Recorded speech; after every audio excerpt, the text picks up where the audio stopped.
വ്യാഖ്യാനം. അപ്പൊ നമ്മൾ അത്രയും പഠിച്ചു.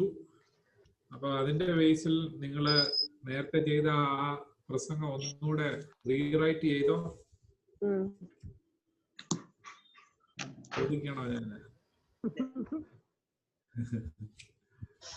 നിങ്ങളൊന്നുകൂടെ പ്രസംഗം എഴുതിയോന്ന്? അയ്യോ, മറന്നുപോയോ?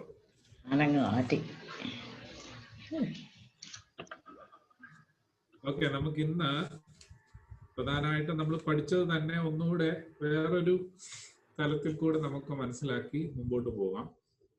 അടുത്ത ക്ലാസ്സിൽ മിക്കവാറും എങ്ങനെ നമ്മൾ പ്രസംഗം തയ്യാറാക്കും എന്നുള്ളതിനെ ഒന്നുകൂടെ വിശദമായിട്ട് പറയാം.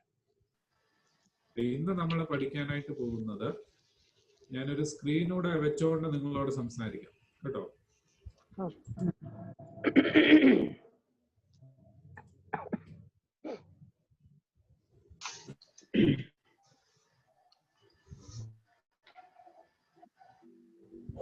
നിങ്ങൾക്ക് കാണാമോ?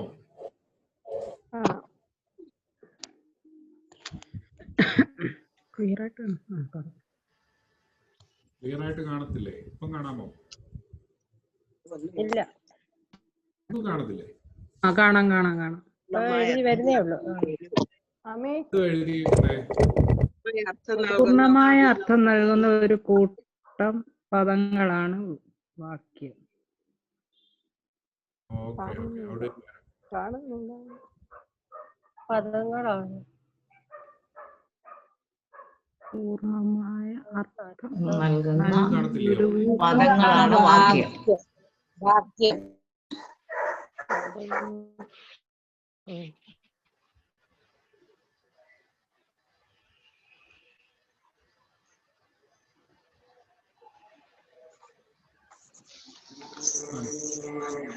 അത് കാണാൻ ചോദിച്ചെന്നുള്ളേ ഉള്ളൂ, കുഴപ്പമില്ല.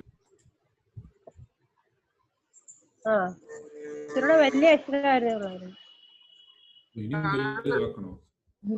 വലുതായിട്ടാണ് ഞങ്ങള് കാണുന്നത്. നല്ലപോലെ കാണാം. ഞാൻ എന്റെ കമ്പ്യൂട്ടർ വലുതാക്കണം. സൗണ്ട് ഞാൻ കേൾക്കുന്നില്ല.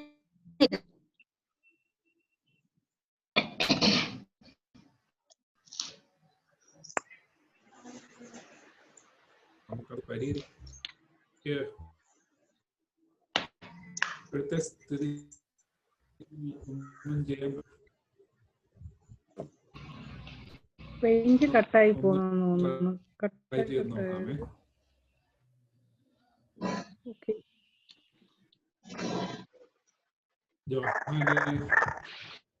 എന്തോ കേട്ടത്?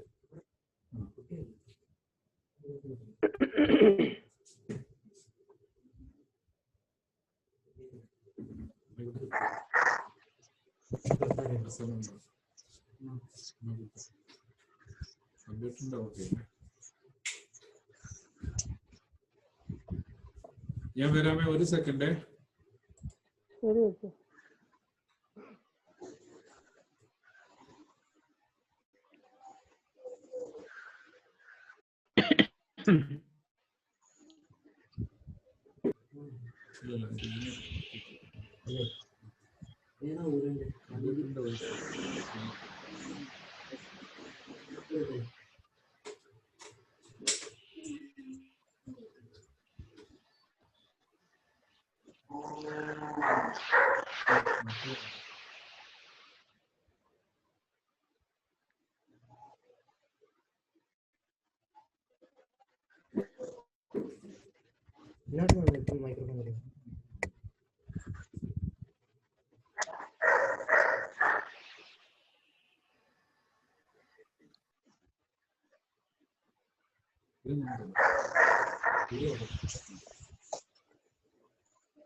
എക്സ്റ്റൻഷനോട്ട് കുത്തിയോ? എക്സ്റ്റൻഷനോട്ട് ചെയ്തോ വൈഫൈ? ഇല്ല. ഞാൻ പറയുന്നത് കേൾക്കാമോ? വന്നു. കൊച്ചു പറയുന്നത് കേൾക്കാം.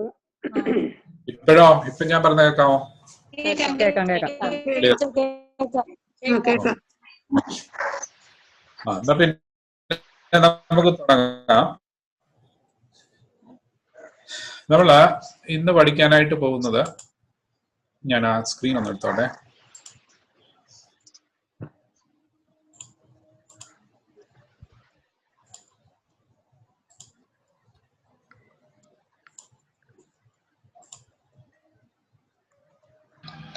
പൂർണ്ണമായ അർത്ഥം.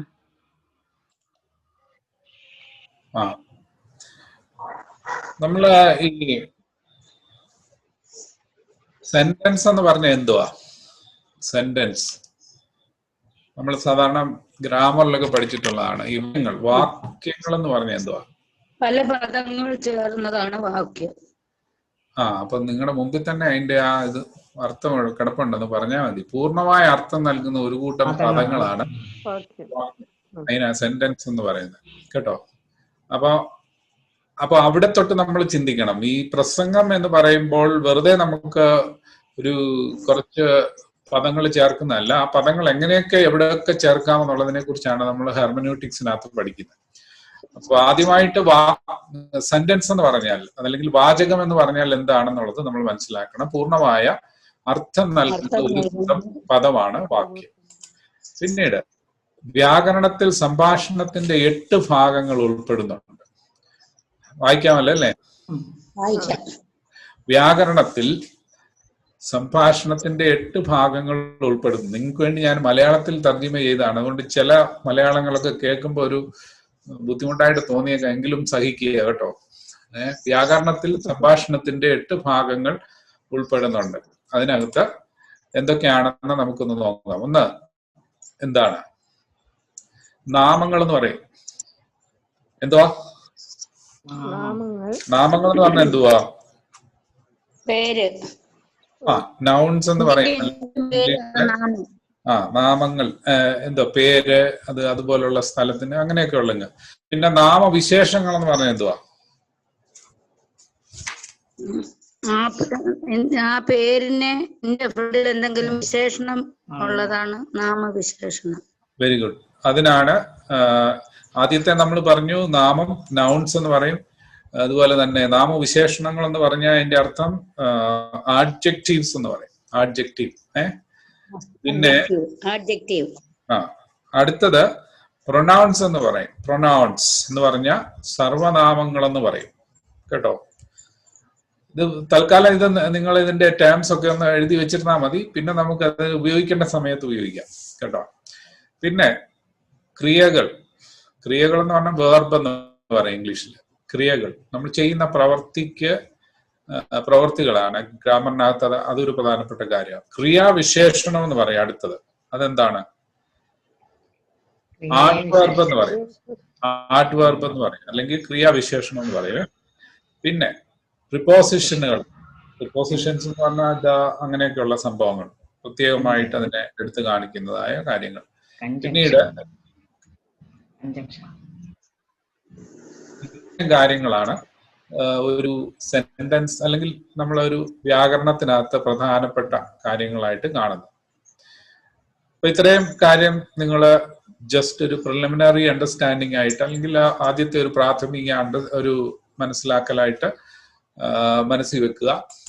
പിന്നീട് നമ്മൾ മുമ്പോട്ട് പോകുന്ന സമയത്ത് വേറെ വേദപുസ്തകവുമായിട്ട് നമ്മൾ തട്ടിച്ച് നോക്കുമ്പോൾ പ്രസംഗത്തിൽ ഏറ്റവും പ്രധാനപ്പെട്ട ഒരു കാര്യമാണ് വാക്കുകളുടെ നിലവിലെ ഉപയോഗവും അവയുടെ അർത്ഥവും വേദപുസ്തക രചയിതാക്കളുടെ കാലഘട്ടത്തിൽ നിന്ന് വ്യത്യസ്തമാണെങ്കിൽ ഒരു വ്യാഖ്യാതാവ് ഇങ്ങനെയുള്ള കാര്യങ്ങൾ നമ്മൾ ഇന്റർപ്രറ്റ് ചെയ്യുമ്പോൾ അല്ലെങ്കിൽ വ്യാഖ്യാനം ചെയ്യുമ്പോൾ ശ്രദ്ധിക്കേണ്ട കാര്യങ്ങളാണ്. ഒന്നുകൂടെ ഞാൻ പറയണോ? വാക്കുകളുടെ നിലവിലെ ഉപയോഗവും അവയുടെ അർത്ഥവും വേദപുസ്തക രചയിതാക്കളുടെ കാലഘട്ടത്തിൽ നിന്ന് വ്യത്യസ്തമാണെങ്കിൽ നാം അതിനെ പ്രത്യേകമായിട്ട് ശ്രദ്ധിച്ച് പറയാനായിട്ട് ശ്രമിക്കണം. ഇപ്പൊ നമ്മൾ ഇന്ന് പറയുന്ന വാക്കുകളും വേദപുസ്തക രചയിതാക്കളുടെ കാലഘട്ടത്തിൽ ആ വാക്കിനുണ്ടായിരുന്ന പ്രാധാന്യവും നമ്മൾ മനസ്സിലാക്കിയെങ്കിൽ മാത്രമേ ശരിയായ വ്യാഖ്യാനം നമുക്ക് നൽകാനായിട്ട് പറ്റത്തുള്ളൂ എന്നാണ് അതിന്റെ സാരാംശം. ഞാൻ പറയുന്നത് പിടികിട്ടുന്നുണ്ടോ? ഫോളോ ചെയ്യുന്നുണ്ടോ? ഉണ്ട്. ഉണ്ട്. ആ, അല്ലേ. മുമ്പോട്ട് പൊക്കോട്ടെ. പോവാം. അപ്പൊ അത് ഒന്നാം മനസ്സിലാക്കുക. അതിന്റെ ഉദാഹരണത്തിനായിട്ട് ഞാൻ പറയാം. നമ്മൾ വേദപുസ്തകത്തിൽ ആത്മാവ് എന്ന വാക്ക് അതിന്റെ സന്ദർഭം അനുസരിച്ച് പല അർത്ഥങ്ങളുണ്ടാകും. പ്രത്യേകിച്ച് വേദപുസ്തകത്തിലെ വാക്കുകൾക്ക് സന്ദർഭം അനുസരിച്ച് അല്ലെങ്കിൽ പശ്ചാത്തലം അനുസരിച്ച് പലവിധമായ അർത്ഥങ്ങൾ ഉണ്ടാവാം. അത് വ്യാഖ്യാനത്തിൽ ശ്രദ്ധിക്കേണ്ടതായ ഒരു പ്രധാനപ്പെട്ട കാര്യമാണ്. ആരെങ്കിലും ഒരു ശബ്ദം ഉണ്ടാകുന്ന സ്ഥലത്താണെങ്കിൽ നിങ്ങളുടെ മൈക്ക് ഒന്ന് ഓഫ് ചെയ്യുക. ആവശ്യമുള്ളപ്പോൾ മാത്രം ഓണാക്കുക.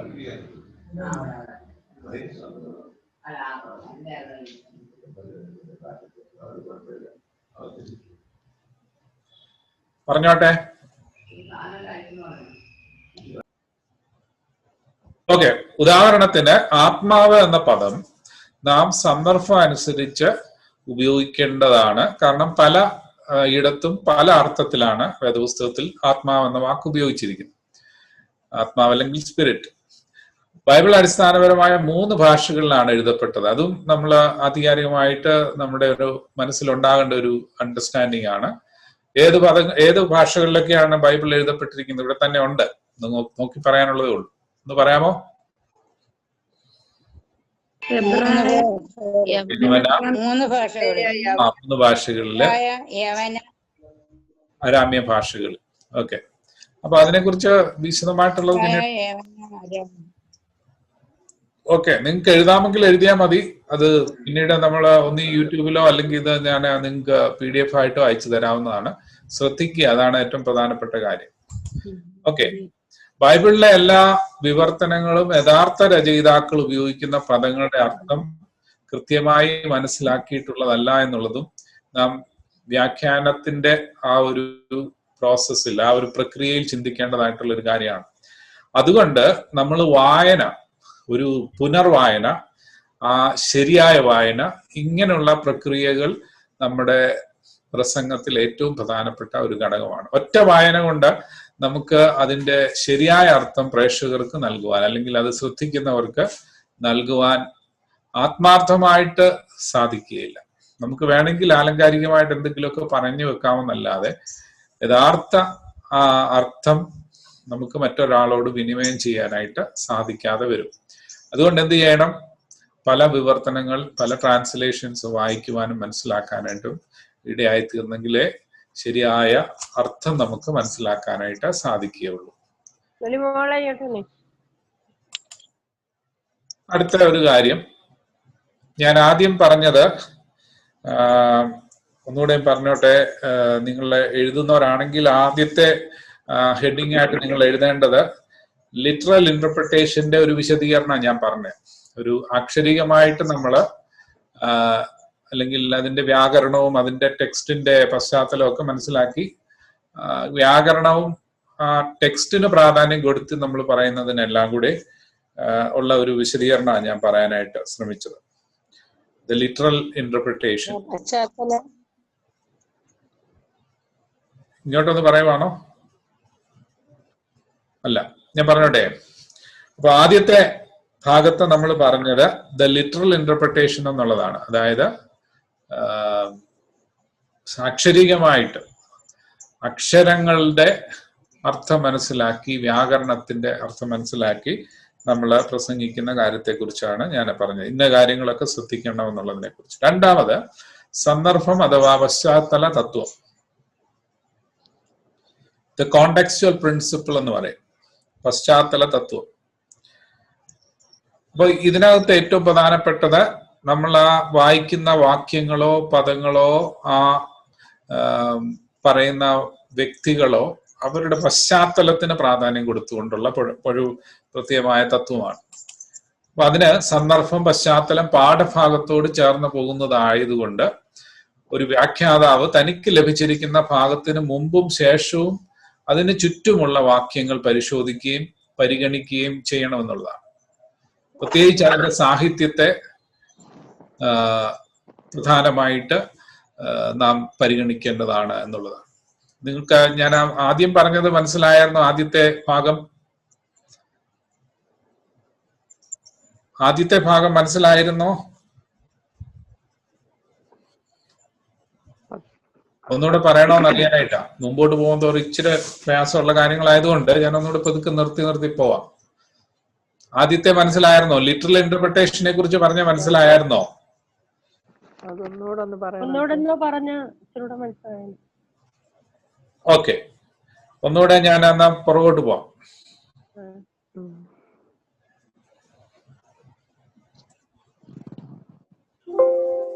നമ്മൾ പ്രസംഗിക്കുമ്പോൾ പ്രധാനപ്പെട്ട ചില തത്വങ്ങളുണ്ട്, നിർദ്ദിഷ്ട തത്വങ്ങൾ. അപ്പൊ അതിനെക്കുറിച്ചാണ് നമ്മൾ പറഞ്ഞു വരുന്നത്. അതിന്റെയാണ് ഒന്നാമത്തെ ഞാൻ പറഞ്ഞത്, അക്ഷരികമായ വ്യാഖ്യാനം.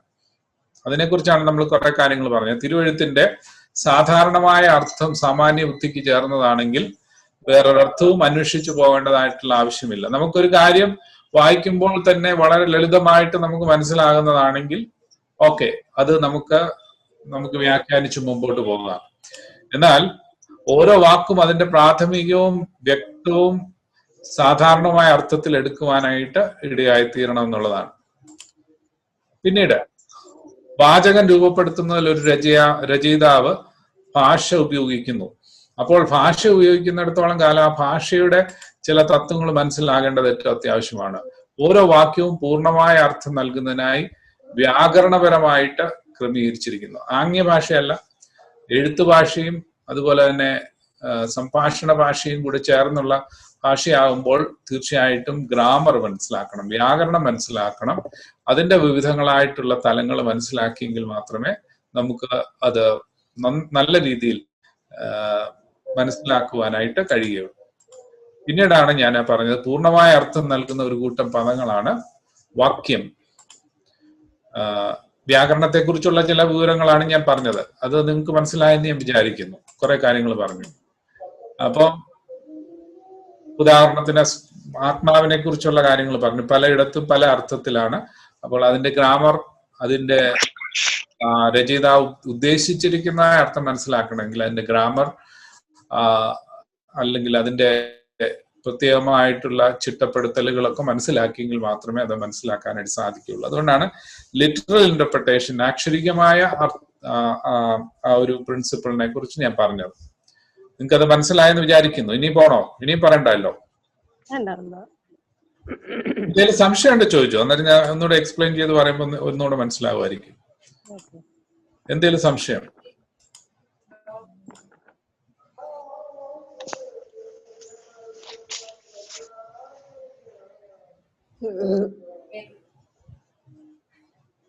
ഒന്നുമില്ലേ? സംശയം?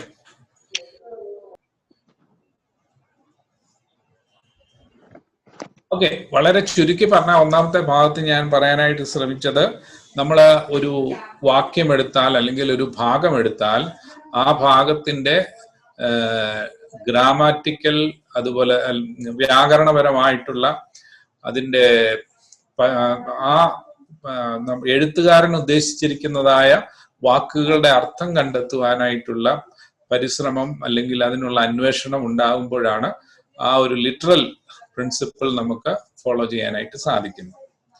നമുക്കതിൽ നിന്ന് മുമ്പോട്ട് പോകാം. കോണ്ടെക്സ്ച്വൽ പ്രിൻസിപ്പിൾ എന്ന് പറയുന്നതാണ് നമ്മൾ ഇനിയും സംസാരിക്കുന്നത്. സാന്ദർഭികമായിട്ടുള്ള പശ്ചാത്തലത്തെ മനസ്സിലാക്കുവാൻ. ഇപ്പൊ നമ്മളൊരു പാഠഭാഗം, ഒരു വേദപുസ്തകത്തിലെ ഒരു ഭാഗം എടുത്തു. ആ ഭാഗം നമുക്ക് മനസ്സിലാക്കണമെന്നുണ്ടെങ്കിൽ ആ ഭാഗത്തെ അതിന് ചുറ്റും, അതിന് മുമ്പ്, അതിന് ശേഷം പറഞ്ഞിരിക്കുന്ന കാര്യങ്ങളുമായിട്ട് തട്ടിച്ചും താരതമ്യപ്പെടുത്തി മനസ്സിലാക്കുവാനായിട്ട് കഴിയണം. അതിനൊക്കെ ഉപരിയായിട്ട് ആ പ്രത്യേകമായിട്ടുള്ള ഭാഗം വേദപുസ്തകത്തിലെ ഏത് സാഹിത്യ രൂപത്തിൽ പെടുന്നതാണെന്ന് മനസ്സിലാക്കുകയാണെങ്കിൽ കുറച്ചുകൂടെ സന്ദർഭത്തെ നമുക്ക് മനസ്സിലാക്കുവാനായിട്ട് ഇടയായിത്തീരും.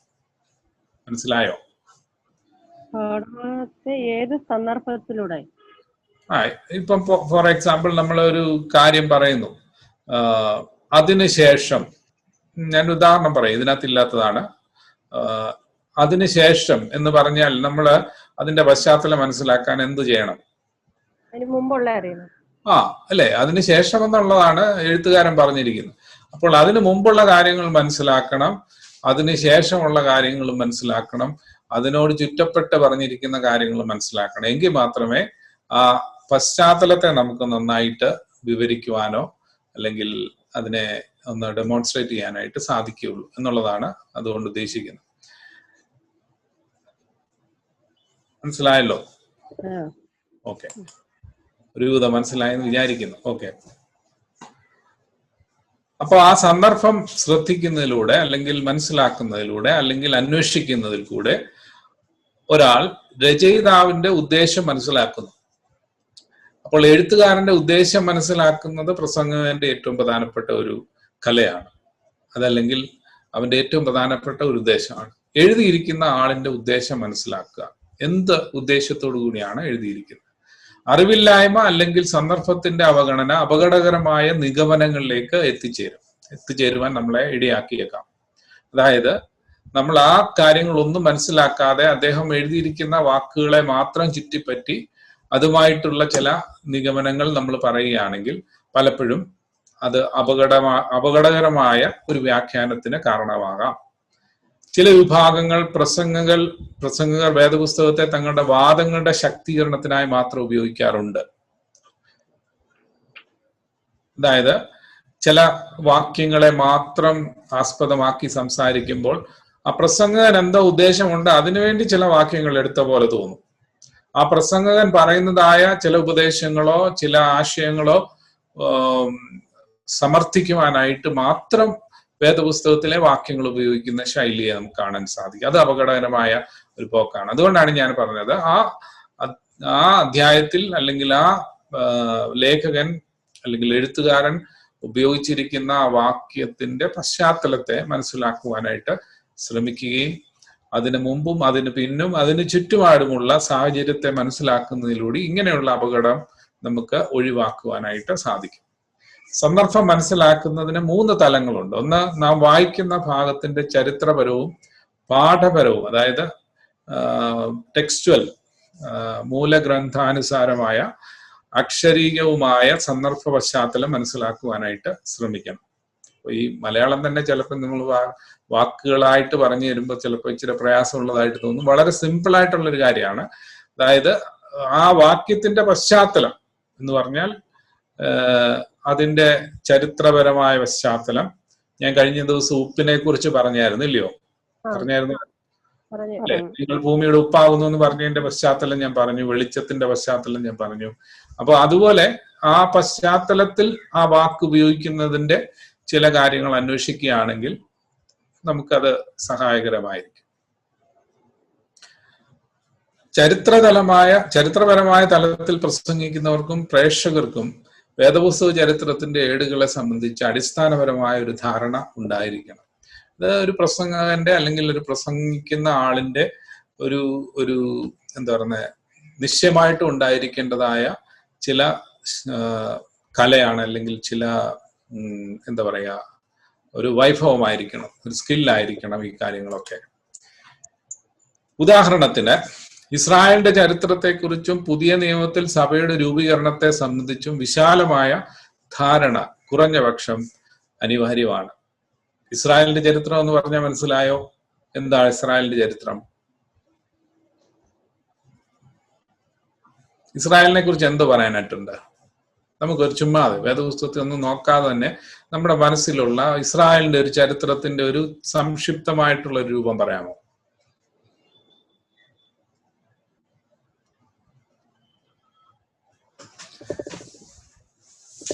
അങ്ങനൊക്കെ ചോദിച്ചാൽ പ്രയാസം അല്ലയോ? എവിടുന്ന ഇസ്രായേൽ എന്ന് പറഞ്ഞ ഒരു പദം, അല്ലെങ്കിൽ ആ ഒരു ഗോഡ്സ് പീപ്പിൾ അല്ലെങ്കിൽ പീപ്പിൾ ഓഫ് ഗോഡ്, ദൈവത്തിന്റെ ജനം എന്നുള്ള ആ ഒരു ശക്തമായ ആശയം എപ്പോഴാ തുടങ്ങുന്നത്? യാക്കോബിനെ ഇസ്രായേൽ എന്നാക്കുന്നു ദൈവം. അതിനു മുമ്പ് തന്നെ ഉണ്ട് അല്ലേ? അബ്രഹാമിനോട് പറഞ്ഞു തുടങ്ങുന്നത് തൊട്ടുണ്ട്, ഞാൻ നിന്നെ ഒരു ജാതിയാക്കും. അങ്ങനെ നമുക്ക് പറഞ്ഞ പതുക്കെ പ്രിലിമിനറി ആയിട്ട് അവിടെ തൊട്ട് തുടങ്ങിയാൽ ഇങ്ങോട്ട് വന്ന ദൈവജനം അനുസരണക്കേട് കാണിച്ചപ്പോൾ എവിടേക്ക് ഓടിപ്പോയി? എവിടേക്ക് പോകേണ്ട വന്നു?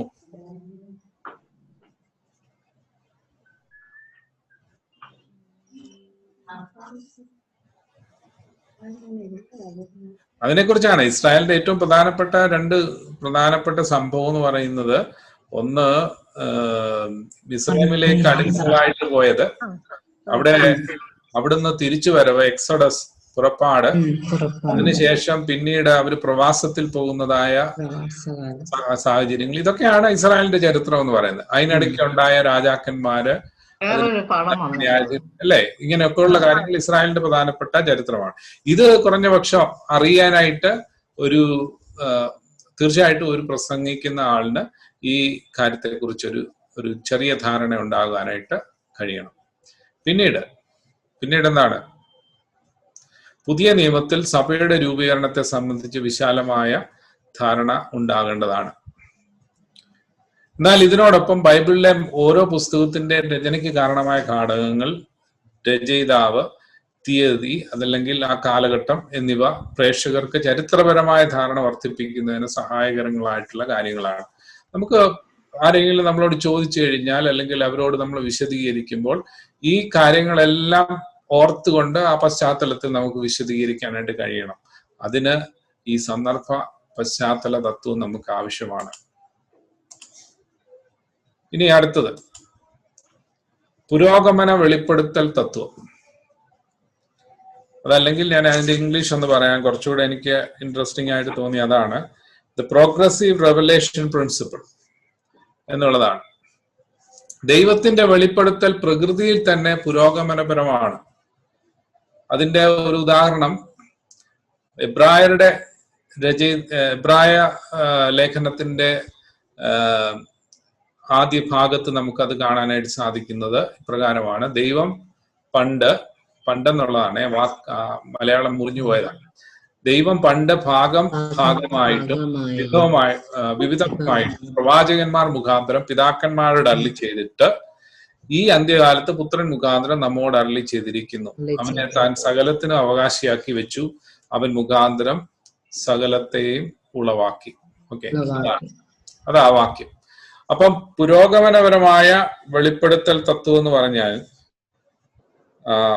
ദൈവത്തിന്റെ വചനം ഓട്ടോമാറ്റിക്കായിട്ട് അല്ലെങ്കിൽ നാച്ചുറലായിട്ട് സ്വാഭാവികമായിട്ട് ഇന്റർപ്രിട്ടേഷൻ നൽകുന്നു, അല്ലെങ്കിൽ അതിന് വ്യാഖ്യാനം നൽകുന്നു എന്നുള്ള ഒരു ആശയമാണ് നമുക്ക് അവിടെ കാണാനായിട്ട് സാധിക്കുന്നത്. അതിനെക്കുറിച്ച് വിശദീകരിച്ചാണ് പറയുന്നത്. ദൈവം പണ്ട് ഭാഗമായിട്ട് എല്ലാം പൂർണ്ണമായിട്ട് വെളിപ്പെടുത്തിയില്ല. പിന്നീട് ഇങ്ങോട്ട് അന്ത്യകാലത്ത് പുത്രൻ മുഖാന്തരം നമ്മോട് എല്ലാം പൂർണ്ണമായിട്ട് വെളിപ്പെടുത്തി എന്നുള്ള അർത്ഥത്തിലാണ് അത് പറയുന്നത്. ദൈവത്തിന്റെ അന്തിമ വെളിപ്പെടുത്തലാണ് യേശു എന്ന് മനസ്സിലാക്കുവാനായിട്ട് കഴിയുന്നു. എന്നാൽ യേശു വരുന്നതിന് മുമ്പ് ദൈവത്തിന്റെ ആശയവിനിമയ രീതികളും മാർഗങ്ങളും വ്യത്യസ്തമായിരുന്നു എന്നുള്ളതാണ്. യേശു വരുന്നതിന് മുമ്പ്, യേശുവിന്റെ ആഗമനത്തിന് മുമ്പ് ദൈവത്തിന്റെ ജനത്തോടുള്ള ആശയവിനിമയത്തിന്റെ മാർഗങ്ങളും മുഖാന്തരങ്ങളും ഒക്കെ വ്യത്യസ്തമായിരുന്നു എന്ന് കാണാനായിട്ട് കഴിയും. ഇതുമായി ബന്ധപ്പെട്ട് മനസ്സിൽ വരുന്ന ഒരു പ്രധാനപ്പെട്ട സിദ്ധാന്തം സഭ എന്നുള്ള ആശയമാണ്. എഫെസ്യർക്ക് എഴുതിയ ലേഖനം 3-ാം അധ്യായം 1 മുതൽ 6 വരെയുള്ള വാക്യങ്ങൾ വായിക്കുന്ന സമയത്ത് പൗലോസ് പറയുന്നതാണ്: അത് നിമിത്തം പൗലോസ് എന്ന ഞാൻ ജാതികളായ നിങ്ങൾക്ക് വേണ്ടി ക്രിസ്തുയേശുവിന്റെ ബദ്ധനായിരുന്നു. നിങ്ങൾക്കായി എനിക്ക് ലഭിച്ച ദൈവകൃപയുടെ വ്യവസ്ഥയെക്കുറിച്ച് ഞാൻ മീതെ ചുരുക്കത്തിൽ എഴുതിയതുപോലെ വെളിപ്പാടിനാൽ എനിക്ക് ഒരു മർമ്മം അറിയായി വന്നു എന്ന് നിങ്ങൾ കേട്ടിട്ടുണ്ടല്ലോ. നിങ്ങൾ അത് വായിച്ചാൽ ക്രിസ്തുവിനെ സംബന്ധിച്ചുള്ള മർമ്മത്തിൽ എനിക്കുള്ള ബോധം നിങ്ങൾക്ക് ഗ്രഹിക്കാം. ആ മർമ്മം ഇപ്പോൾ തന്റെ വിശുദ്ധ അപ്പോസ്തലന്മാർക്കും പ്രവാചകന്മാർക്കും ആത്മാവിൽ വെളിപ്പെട്ടതുപോലെ പൂർവ്വകാലങ്ങളിൽ മനുഷ്യർക്ക് അറിവായി വന്നിരുന്നില്ല. പണ്ട് എന്ത് സംഭവിച്ചു? പണ്ട് അതൊരു മർമ്മമായിരുന്നു, അല്ലെങ്കിൽ അത് വെളിപ്പെടുത്താതെ ഇരുന്ന ഒരു ആശയമായിരുന്നു. എന്നാൽ ഇന്ന് അതെന്തായി തീർന്നു? വെളിപ്പെടുത്തപ്പെട്ട ഒരു സംഭവമാണ്. സഭയെക്കുറിച്ച് ചിന്തിക്കും. അപ്പോ ആ കാര്യത്തെക്കുറിച്ച് നമ്മൾ അതോ ജാതികൾ സുവിശേഷത്താൽ ക്രിസ്തുയേശുവിൽ കൂട്ടവകാശികളും ഏക ശരീരസ്ഥരും വാഗ്ദത്തത്തിൽ പങ്കാളികളും ആകണം എന്നുള്ളത് തന്നെ. ഇതെല്ലാം മറഞ്ഞിരുന്നതായ ചില ആശയങ്ങളായിരുന്നു, അല്ലെങ്കിൽ മർമ്മമായിരുന്നു. എന്നാൽ പുതിയ നിയമത്തിൽ അത് വെളിപ്പെടുത്തിയിരിക്കുന്നു. സഭാപിതാവായ അഗസ്റ്റിൻ ഇപ്രകാരമാണ് പറഞ്ഞിരിക്കുന്നത്: പഴയ നിയമം പുതിയ നിയമത്തിൽ വെളിപ്പെടുത്തപ്പെട്ടു, എന്നാൽ പുതിയ നിയമം പഴയ നിയമത്തിൽ മറച്ചു വെക്കപ്പെട്ടു എന്നുള്ളതാണ്. ആ സെന്റൻസിൽ തന്നെ നമുക്ക് പറഞ്ഞതിന്റെ ആശയം മനസ്സിലാകുമെന്ന് വിചാരിക്കുന്നു. അതായത് പഴയ നിയമം പുതിയ നിയമത്തിൽ വെളിപ്പെടുത്തപ്പെട്ടു, അല്ലെ? പല ആശയങ്ങളും പല മർമ്മങ്ങളും പല പൂർണ്ണമായി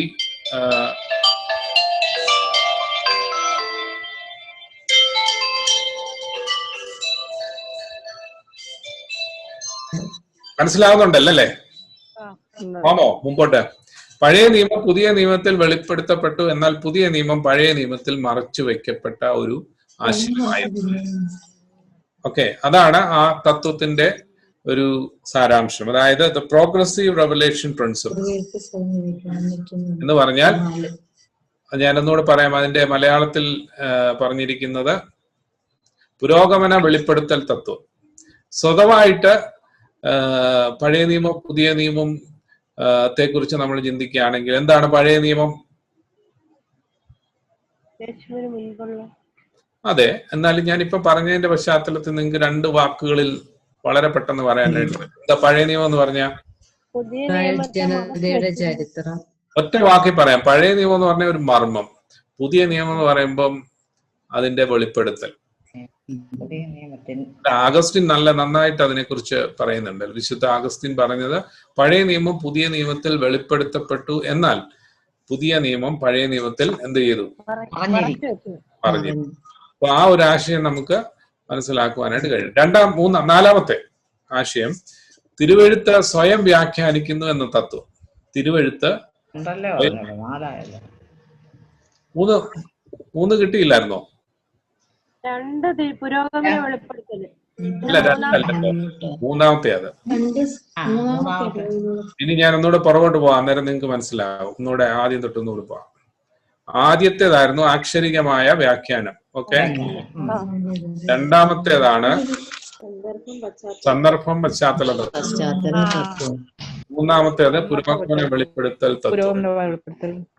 ഓക്കെ, ഇനി നാലാമത്തേത്. ഓക്കെ, സംശയം മാറിയേ? ഓക്കെ, നാലാമത്തേത് തിരുവെഴുത്ത് സ്വയം വ്യാഖ്യാനിക്കുന്നു എന്ന തത്വം. അതായത് the harmony of scripture principle. അതായത് വേദപുസ്തകം അതിൽ തന്നെ വ്യാഖ്യാനിക്കുന്നു, അതിൽ തന്നെ മറ്റ് ഭാഗങ്ങളെ വെളിപ്പെടുത്തുന്നു അല്ലെങ്കിൽ വിശദീകരിക്കുന്നു എന്നുള്ള ഒരു തത്വമുണ്ട്. അപ്പൊ അതിനെക്കുറിച്ച് പറയുന്നത് തിരുവെഴുത്തിന്റെ പരസ്പര ബന്ധം, അതല്ലെങ്കിൽ സാദൃശ്യം, ഉപദേശങ്ങൾ ഒരൊറ്റ ഭാഗത്തിലൂടെ മാത്രം നിർമ്മിക്കപ്പെടരുത്, മറിച്ച് ആ വിഷയത്തെക്കുറിച്ച് പറയുന്ന എല്ലാ തിരുവെഴുത്തുകളും സംഗ്രഹിക്കണം. ബൈബിൾ സ്വയം പരസ്പര വിരുദ്ധമല്ല. ബൈബിൾ അതിനെ തന്നെ കോൺട്രാഡിക്റ്റ് ചെയ്യുന്ന ഒരു രചനയല്ല എന്നുള്ളതാണ് നമുക്ക് കാണാനായിട്ട് സാധിക്കും. വളരെ ചുരുക്കി നിങ്ങളുടെ മനസ്സിലാകുന്ന ഭാഷയിൽ പറഞ്ഞാല്, വേദപുസ്തകത്തിൽ തന്നെ വേദപുസ്തകത്തെ മനസ്സിലാക്കാനായിട്ടുള്ള ടൂളുണ്ട്. അത് മനസ്സിലാകുന്ന സഹായി ഉണ്ട്, സഹായകരമായിട്ടുള്ള കാര്യങ്ങളുണ്ട് എന്നുള്ളതാണ് മനസ്സിലാക്കാനായിട്ട് സാധിക്കുന്നത്. നിങ്ങൾക്ക് അത് പിടികിട്ടുന്നുണ്ടോ? അതായത് വേദപുസ്തകം തന്നെ വേദപുസ്തകത്തെ വ്യാഖ്യാനിക്കുന്ന ആ ഒരു തത്വം.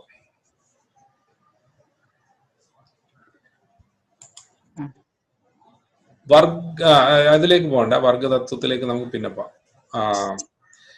The harmony of the scripture എന്ന് പറഞ്ഞാൽ അതിന്റെ അർത്ഥം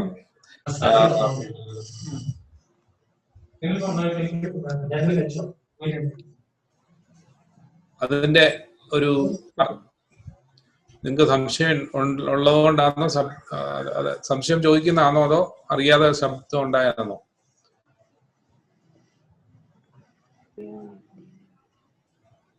ഓക്കെ, നമുക്ക് മുമ്പോട്ട് പോവാം. തിരുവെഴുത്ത് സ്വയം വ്യാഖ്യാനിക്കുന്നു എന്ന തത്വം, അതിനെക്കുറിച്ച് ഞാനൊന്ന് വിശദീകരിച്ച് പറയാം.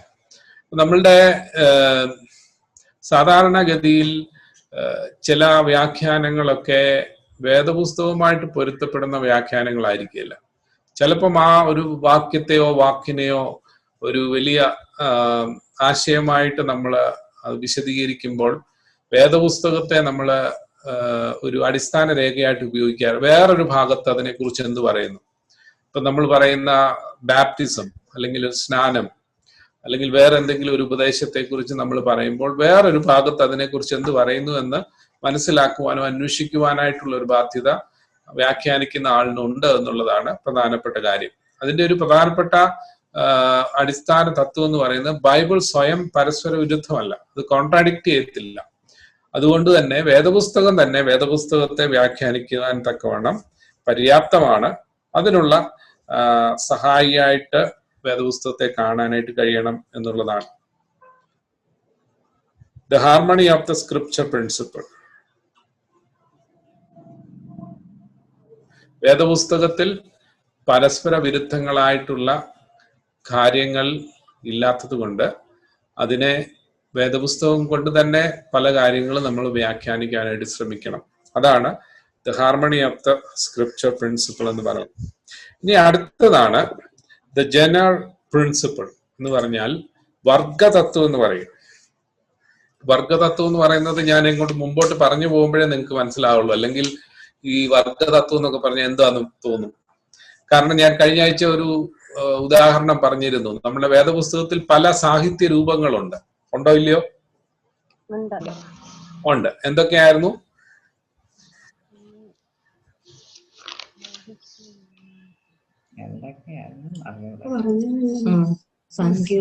നാം പരിഗണിക്കുന്ന ഭാഗം ഏത് സാഹിത്യ വിഭാഗത്തിൽ അല്ലെങ്കിൽ രൂപത്തിൽ പെടുന്നു എന്നതിന്റെ അടിസ്ഥാനത്തിലുള്ള ഒരു വ്യാഖ്യാന രീതിയാണത്. അതായത് ശരിയായ വ്യാഖ്യാനം ഏതെങ്കിലും ഭാഗത്തിന്റെ സാഹിത്യ സ്വഭാവം വ്യക്തമായ ധാരണയ്ക്കായി എടുക്കും. ഓരോ സാഹിത്യ കൃതികളും വ്യാഖ്യാനിക്കുന്നതിന് വ്യത്യസ്തമായ നിയമങ്ങളുണ്ട്. അപ്പോ ഒന്ന് ഞാൻ ആദ്യം പറഞ്ഞു, ഉൽപ്പത്തി, പുറപ്പാട്, ലേവ്യ, സംഖ്യ, ആവർത്തനം, യോശുവ, ഈ പുസ്തകങ്ങളെല്ലാം ഏത് വിഭാഗത്തിൽ പെടും? ഏത് വർഗത്തിൽപ്പെടും? ആദ്യത്തെ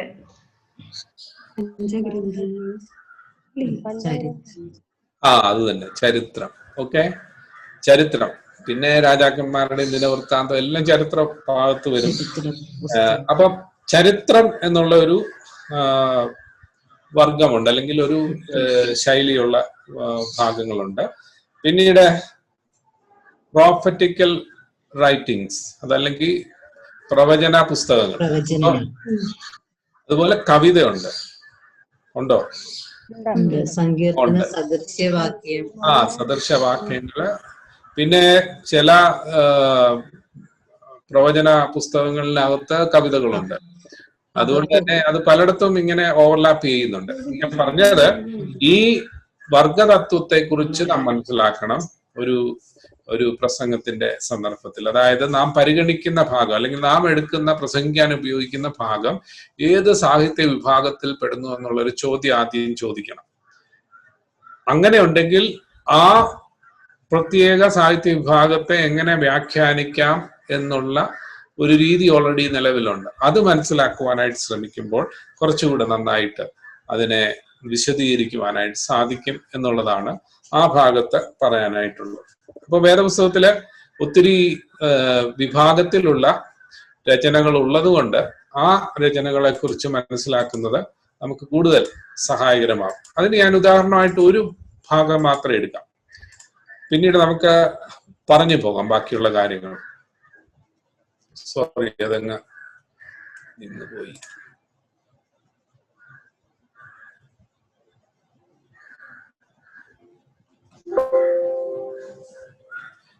ഞാൻ അവിടേക്ക് വരാം.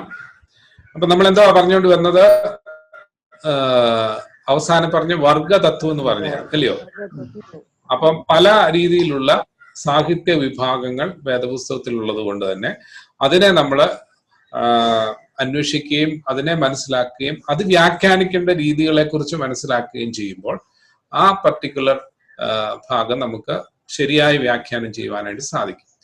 ഉദാഹരണത്തിന് കവിത എന്തിനെ ഉപയോഗിക്കുന്നു? കവിത വികാരങ്ങളെ ആശയവിനിമയം ചെയ്യുന്നതിന് ഉപയോഗിക്കുന്ന ഒരു സാഹിത്യ രൂപമാണ്. അതുകൊണ്ട് തന്നെ ആലങ്കാരിക ഭാഷ ഒരു കവിയുടെ പ്രത്യേകതയാണ്. ഉദാഹരണത്തിന് വേദപുസ്തകത്തിൽ ഒത്തിരി, പ്രത്യേകിച്ച് സങ്കീർത്തനത്തിൽ ഒത്തിരി ശൈലികളുണ്ട്. ഉദാഹരണത്തിന് പര്യായ സമാന്തരത്വം എന്ന് പറയും, സിനോണിമസ് പാരലിസം എന്ന് പറയും, പര്യായ സമാന്തരത്വം. ഉദാഹരണത്തിന് ദുഷ്ടന്മാരുടെ ആലോചന പ്രകാരം നടക്കാതെയും പാപികളുടെ വഴിയിൽ നിൽക്കാതെയും പരിഹാസികളുടെ ഇരിപ്പിടത്തിൽ ഇരിക്കാതെയും. അപ്പൊ അതിനകത്ത് പര്യായ പദങ്ങളാണ് മുഴുവൻ, ആണോ അല്ലയോ?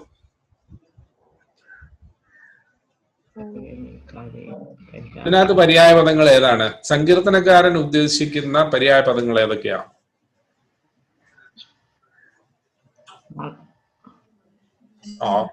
നടക്കുക.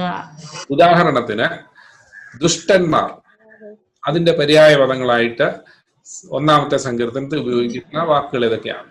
ദുഷ്ടന്മാരുടെ ആലോചന പ്രകാരം നടക്കാതെയും പാപികളുടെ വഴിയിൽ നിൽക്കാതെയും പരിഹാസികളുടെ.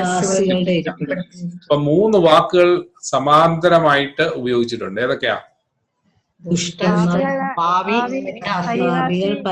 ഓക്കെ, അത് തന്നെ കറക്റ്റ് ആണ്. നിങ്ങൾ വളരെ നന്നായിട്ട് മനസ്സിലാക്കി. അതായത് ഈ 3 വാക്കുകളും സമാന്തരമായിട്ട് ഉപയോഗിച്ചിരിക്കുന്ന പര്യായ പദങ്ങളാണ്. അതായത് ദുഷ്ടന്മാർ ആലോചന പ്രകാരം നടക്കാതെയും ദുഷ്ടന്മാരുടെ വഴിയിൽ നിൽക്കാതെയും ദുഷ്ടന്മാരുടെ ഇരിപ്പിടത്തിൽ ഇരിക്കാതെയും എന്ന് പറയുന്നതിന് പകരം ദുഷ്ടന്മാരുടെ ആലോചന പ്രകാരം നടക്കാതെയും അതിന്റെ അടുത്ത പര്യായ പദമായ പാപികളുടെ വഴിയിൽ നിൽക്കാതെയും അതിന്റെ അടുത്ത സമാന്തര പര്യായ പദമായ പരിഹാസികളുടെ ഇരിപ്പിടത്തിൽ നിൽക്കാതെ എന്ന് പറഞ്ഞ് അതിനെ വിശദീകരിക്കും. അപ്പൊ നമ്മൾ ഈ സമാന്തരത മനസ്സിലാക്കാതെ നമുക്ക് പ്രസംഗിച്ചാൽ, വ്യാഖ്യാനിച്ചാൽ അതിന് പോരായ്മകളുണ്ട്. ഉണ്ടോ ഇല്ലയോ? അപ്പൊ ദുഷ്ടന്മാർ എന്ന് പറയുന്ന ഒരു വിഭാഗമുണ്ട്, പാപികൾ എന്ന് പറയുന്ന വേറൊരു വിഭാഗമുണ്ട്, പരിഹാസികൾ എന്ന് പറഞ്ഞ വേറൊരു വിഭാഗമുണ്ട്. നമുക്ക് 3 പോയിന്റായി പ്രസംഗത്തിന്. പക്ഷെ ആശയം ശരിയാകുന്നുണ്ടോ?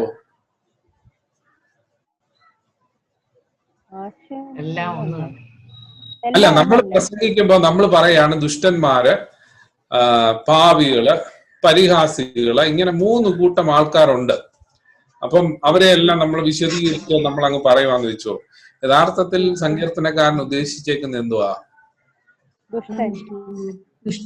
അതെ, ഒറ്റ ആശയമേ ഉള്ളൂ. പക്ഷെ അതിനെ 3 പര്യായ പദങ്ങൾ ഉപയോഗിച്ചുകൊണ്ട് അതിനെ വിശദീകരിച്ചിരിക്കുകയാണ് കേട്ടോ. അപ്പൊ പ്രസംഗിക്കുമ്പോൾ നമ്മൾ ഈ കാര്യങ്ങൾ ഉപയോഗിച്ചില്ലെങ്കിൽ പലപ്പോഴും തെറ്റുകൾ വരാനുള്ള സാധ്യതകൾ ഉണ്ട്. അപ്പൊ വേറൊരു ഉദാഹരണം പറഞ്ഞാല്, ഭൂമിയും അതിന്റെ പൂർണ്ണതയും ഭൂതലവും അതിന്റെ നിവാസികളും യഹോവയ്ക്കുള്ളതാകും. അപ്പം ഭൂമിയും ഭൂതലവും അല്ലെ, 2 പദങ്ങൾ ഉപയോഗിച്ചിട്ടുണ്ട്. അത് 2 സമാന്തരമായിട്ടുള്ള ഭൂമിയും ഭൂതലവും ആണോ അല്ലയോ? ആണോ? അപ്പോ അവന്റെ സകല ദൂതന്മാരുമായുള്ളവരെ അവനെ സ്തുതിപ്പീൻ, അവന്റെ സർവ്വ സൈന്യവുമേ അവനെ സ്തുതിപ്പീൻ. ഇവിടെ പര്യായ പദങ്ങൾ ഏതൊക്കെയാണ്? അപ്പം ഇങ്ങനെ സർവ്വസൈന്യവും, അവന്റെ സർവ്വസൈന്യവും അവന്റെ സകല ദൂതന്മാരും, ഇത് 2 ഒരേ വാക്കുകളാണ്, സമാന്തരമായിട്ട് ഉപയോഗിച്ചിരിക്കുന്നതായ വാക്കുകളാണെന്ന് മനസ്സിലാകുവാനായിട്ട് കഴിയും. പിന്നെ സൂര്യചന്ദ്രന്മാരെ അവനെ സ്തുതിപ്പിൻ, പ്രകാശമുള്ള സകല നക്ഷത്രങ്ങളുമായുള്ളവരെ അവനെ സ്തുതിപ്പിൻ. സെയിം അർത്ഥം തന്നെയാണ്. അത് ആ സങ്കീർത്തനത്തിന്റെ ഒരു ശൈലിയാണ് എന്ന് നമുക്ക് മനസ്സിലാക്കുവാനായിട്ട് കഴിയുമ്പോഴാണ് യഥാർത്ഥത്തിൽ നമ്മുടെ വ്യാഖ്യാനങ്ങള് ശരിയായിട്ട് വരാനായിട്ട് ഇടയാകുന്നത്. അതാണ് ഞാൻ ആദ്യം പറഞ്ഞത്, സിനോണിമസ് പാരലിസം, അതല്ലെങ്കിൽ സമാന്തരമായ പര്യായ പദങ്ങൾ എന്ന് പറയും. രണ്ടാമത്തേത് ആന്റിതെറ്റിക് പാരലിസം എന്ന് പറയും. അതല്ലെങ്കിൽ അതിന് പറയാനായിട്ട് പറ്റുന്നത്, ഒരു സെക്കൻഡ് ഞാനൊന്ന് എടുത്തോട്ടെ.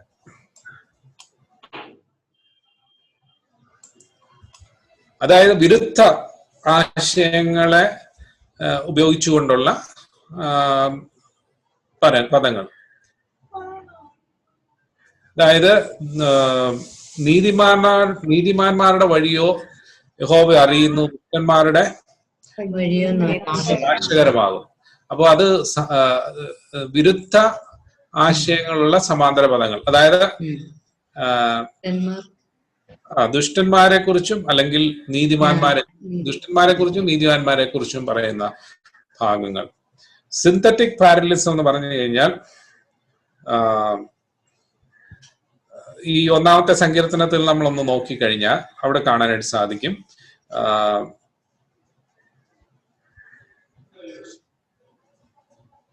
നീതിമാന്മാർ അല്ലെങ്കിൽ blessed is the man who does not walk in the council of wicked. അതായത് ദുഷ്ടന്മാരുടെ അഭിപ്രായം നടക്കാതെയും പാപികളുടെ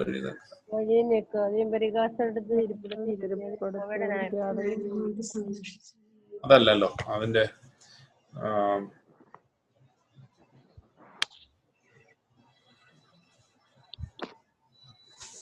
ഞാൻ എടുത്തോട്ടെ ആ സെന്റൻസ്. മലയാളത്തിലും ഇംഗ്ലീഷിലും വ്യത്യാസം ഉള്ളതുകൊണ്ടൊന്ന് എടുത്തോട്ടെ.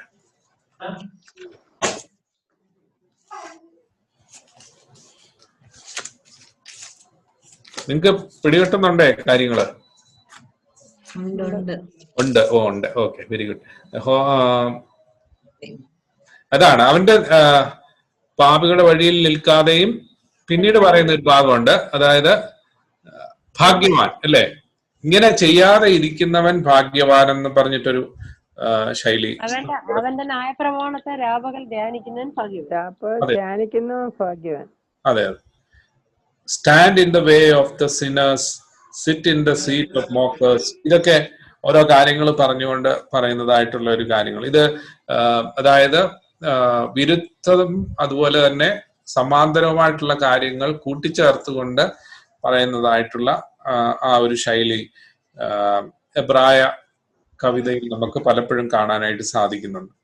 അപ്പോൾ പോയട്രി അല്ലെങ്കിൽ ഹീബ്രു പോയട്രിയെ കുറിച്ച് നമ്മൾ മനസ്സിലാക്കി വേണം സങ്കീർത്തനത്തെ കുറിച്ച് നമ്മൾ വ്യാഖ്യാനിക്കുവാനായിട്ട്. ഒത്തിരി കാര്യങ്ങൾ ആ ഭാഗത്ത് നമുക്ക് മനസ്സിലാക്കാനായിട്ട് സാധിക്കും. ഞാൻ ഒത്തിരി പറഞ്ഞാൽ നിങ്ങൾക്ക് അത് ബുദ്ധിമുട്ടായിട്ട് വരാൻ സാധ്യതയുണ്ട്.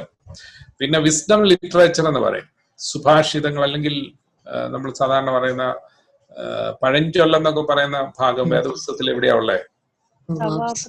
സദൃശവാക്യം അല്ലെ? സദൃശവാക്യത്തിന് ഒത്തിരി ഒത്തിരി രീതിയുണ്ട്. അത് നമ്മൾ വ്യാഖ്യാനിക്കാനായിട്ടുള്ള അതിൻ്റെതായിട്ടുള്ള സ്കില്ല് മനസ്സിലാക്കുവാനായിട്ട് സാധിക്കണം.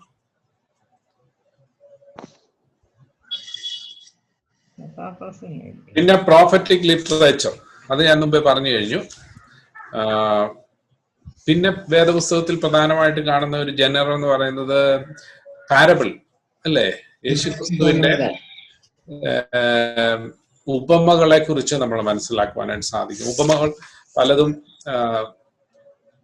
പല കാര്യങ്ങളും ചെറിയ ആശയങ്ങളിൽ അല്ലെങ്കിൽ ലളിതമായിട്ട് പറഞ്ഞിട്ട് വലിയ ദൈവരാജ്യത്തെക്കുറിച്ചും വിശാലമായ ആശയത്തെക്കുറിച്ചൊക്കെ ഓർമ്മിപ്പിക്കുന്നതായിട്ടുള്ള കാര്യം.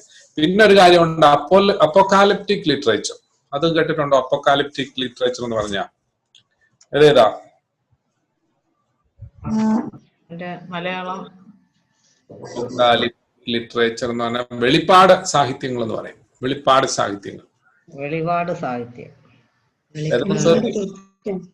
വേദപുസ്തകത്തിൽ പാടെന്ന് പറഞ്ഞ തന്നെ ഒരു പുസ്തകമാണ് അല്ലയോ?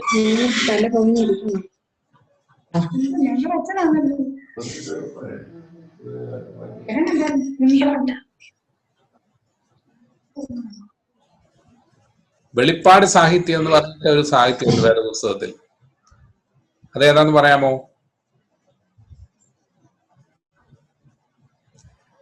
അയ്യോ, നിങ്ങൾക്ക് അറിയത്തില്ലേ? വെളിപ്പാട് പുസ്തകം, വെളിപ്പാട് പുസ്തകം അതെവിടെയാ വേദപുസ്തകത്തിൽ ഇരിക്കുന്നേ? അതറിയാമല്ലോ, കണ്ടിട്ടില്ല. അപ്പൊ അത് വെളിപ്പാട് സാഹിത്യ രൂപത്തിൽ പെടുന്നതായ ഒരു കൃതിയാണ്. അതുപോലെ തന്നെ വെളിപ്പാട് സാഹിത്യത്തിൽ പെടുന്ന വേറെ പുസ്തകങ്ങളുണ്ട്. ഏതൊക്കെയാന്ന് പറയാമോ?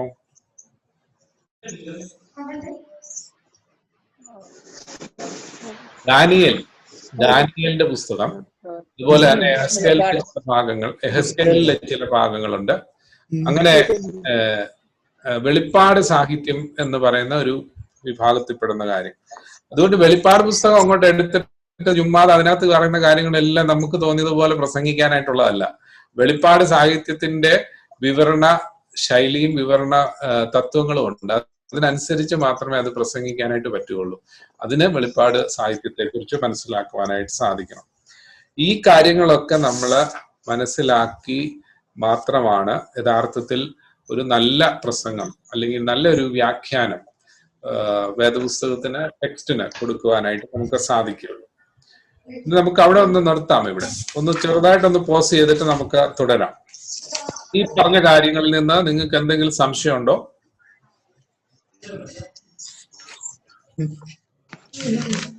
ഞാൻ കുറെ കാര്യങ്ങൾ പറഞ്ഞു, അതുകൊണ്ടൊന്ന് സ്റ്റോപ്പ് ചെയ്യാം. ഇവിടെ ഒന്ന് പറയാമോ? നമ്മൾ ഇന്ന് പഠിച്ച ചില കൺസെപ്റ്റ്സ്, ചില ആശയങ്ങളെ കുറിച്ച് മാത്രം ഒന്ന് പറയാമോ?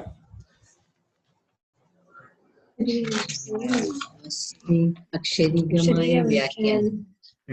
അതെന്തായിരുന്നെന്ന് മനസ്സിലായോ ഇച്ചിരെങ്കിലും?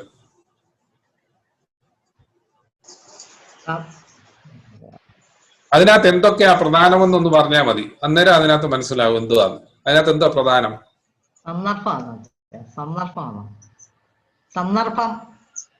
സന്ദർഭം അല്ല, അത് സന്ദർഭം അടുത്തതാ. ആദ്യത്തെ ഞാൻ ലിറ്ററൽ ഇന്റർപ്രിട്ടേഷൻ പ്രിൻസിപ്പിൾ എന്നാണ് പറഞ്ഞത്. അതായത് അതിനകത്ത് ഏറ്റവും പ്രധാനപ്പെട്ട കാര്യങ്ങൾ എന്താണ്? ഗ്രാമർ ചിട്ടപ്പെടുത്തി മനസ്സിലാക്കി എഴുതി. അത് ഏത് രീതിയിൽ ചിട്ടപ്പെടുത്തിയിരിക്കുന്നു, അതിന്റെ സന്ദർഭത്തെ കുറിച്ച്, അതിന്റെ ഭാഷയുടെ വ്യാകരണത്തിന്റെ വ്യാകരണവും കൂട്ടിച്ചത്. ഭാഷയുടെ വിവിധപരമായിട്ടുള്ള ഘടകങ്ങൾ അതിനകത്ത് പ്രധാനമാണ്. ഭാഷയുടെ വ്യാകരണം, അതിനകത്തെ ഘടകങ്ങളെല്ലാം ഞാൻ ഒത്തിരി കാര്യങ്ങൾ പറഞ്ഞല്ലോ. ഇംഗ്ലീഷ് ഗ്രാമറിന്റെ കാര്യങ്ങളും നൗണ്, പ്രോനൗണ്, ആഡ്ജക്റ്റീവ്സ്, ഇങ്ങനെയൊക്കെയുള്ള കാര്യങ്ങൾ അതിനകത്ത് ഞാൻ പറഞ്ഞു അല്ലയോ? പറഞ്ഞില്ലയോ? ഓക്കെ. അപ്പൊ രണ്ടാമത്തേത് സന്ദർഭം. സന്ദർഭം എന്ന് പറഞ്ഞാൽ എന്തുവാ ഉദ്ദേശിച്ചത്?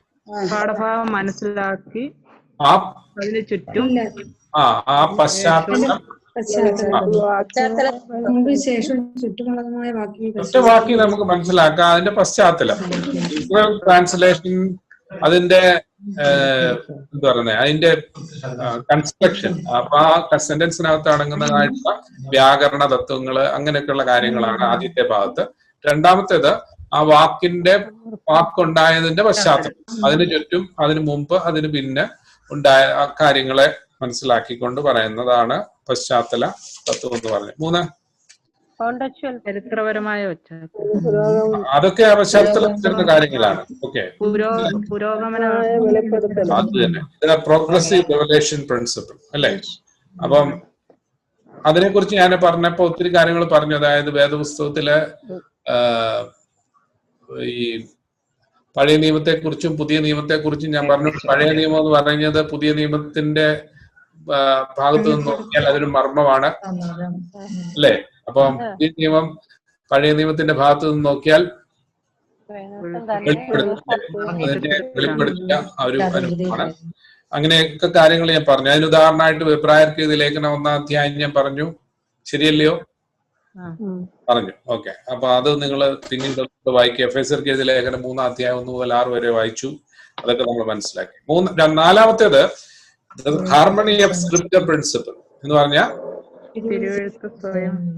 സ്വയം. അപ്പം വേദപുസ്തകത്തിലെ ഒരു ഭാഗത്തെ വിശദീകരിക്കാനായിട്ട് വേദപുസ്തകത്തിലെ പല ഭാഗങ്ങളെ നമ്മൾ പരിശോധിച്ചുകൊണ്ട് മനസ്സിലാക്കുന്നതിനെയാണ്, ആ ഒരു പ്രിൻസിപ്പിളാണ് നമ്മൾ അവിടെ ഉപയോഗിച്ചത്. വേറെ അർത്ഥത്തിൽ പറഞ്ഞാൽ വേദപുസ്തകം തന്നെ വേദപുസ്തകത്തെ വ്യാഖ്യാനിക്കുന്ന ആ തത്വം. 5-ാമത്തെ എന്ത് പറഞ്ഞേ? അതാണ് ഞാൻ കൂടുതൽ വിശദീകരിച്ചത്. അതായത് വേദപുസ്തകത്തിലെ വിവിധ രീതിയിലുള്ള രൂപങ്ങൾ, ഭാഷാരൂപങ്ങൾ അല്ലെങ്കിൽ ശൈലി രൂപങ്ങൾ ഒക്കെ ഉണ്ട്. ആ കാര്യങ്ങളെ മനസ്സിലാക്കി വിശദീകരിക്കുക. അതിന് ഞാൻ വിശദീകരിച്ച് ഞാൻ വേദപുസ്തകത്തിലെ ഒരു കാര്യത്തെക്കുറിച്ച് പറഞ്ഞു, കവിതയെക്കുറിച്ച് അല്ലേ? എബ്രായ കവിതയെക്കുറിച്ച് പറഞ്ഞു. അപ്പൊ എന്തുകൊണ്ടാണ് സങ്കീർത്തകൻ ആവർത്തിച്ച് ഒരേ വാക്യങ്ങൾ പല രൂപത്തിൽ അല്ലെങ്കിൽ പര്യായ പദങ്ങളായിട്ട് ഉപയോഗിച്ച് പറയുന്നത് എന്നുള്ളതിനെ കുറിച്ചൊക്കെ ഞാൻ പറഞ്ഞു. അപ്പൊ ഇത്രയും കാര്യങ്ങളാണ് ഈ ഭാഗത്ത് എനിക്ക് പറയാനായിട്ടുള്ളത്. ഇനിയും മുമ്പോട്ട് പോകുന്ന സമയത്ത് നമുക്ക് നമ്മള് പ്രസംഗിക്കാൻ അല്ലെങ്കിൽ നമ്മൾ ഉണ്ടാക്കിയ പ്രസംഗം, നമ്മൾ എഴുതിയായിട്ടുള്ള പ്രസംഗം ഒന്ന് എടുത്ത് മുമ്പിൽ വെക്കാമോ?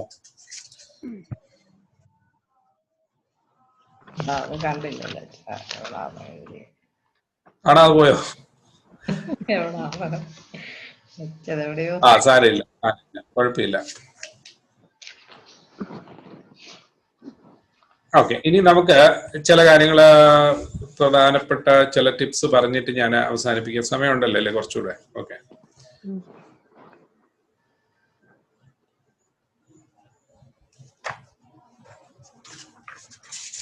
അപ്പൊ നിങ്ങളെ പ്രസംഗം ഉണ്ടാക്കിയപ്പോ എന്തൊക്കെയാണ് അതിനകത്ത് പ്രധാനമായിട്ട് ഉപയോഗിച്ചിരുന്നത്?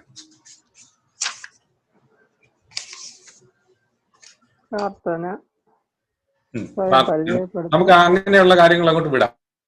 പ്രാർത്ഥനയുണ്ട്, അല്ലെങ്കിൽ പ്രാർത്ഥനയുണ്ട്, അത് വേണം. അത് തീർച്ചയായിട്ടും വേണം. അതല്ല ഞാൻ പറഞ്ഞ ഒരു പ്രസംഗത്തിന്റെ കൺസ്ട്രക്ഷനകത്ത് പ്രധാനമായിട്ടുള്ള കാര്യങ്ങളെ കുറിച്ച് മാത്രം പറഞ്ഞ് ഇനി ഇൻട്രൊഡക്ഷൻ വേണം.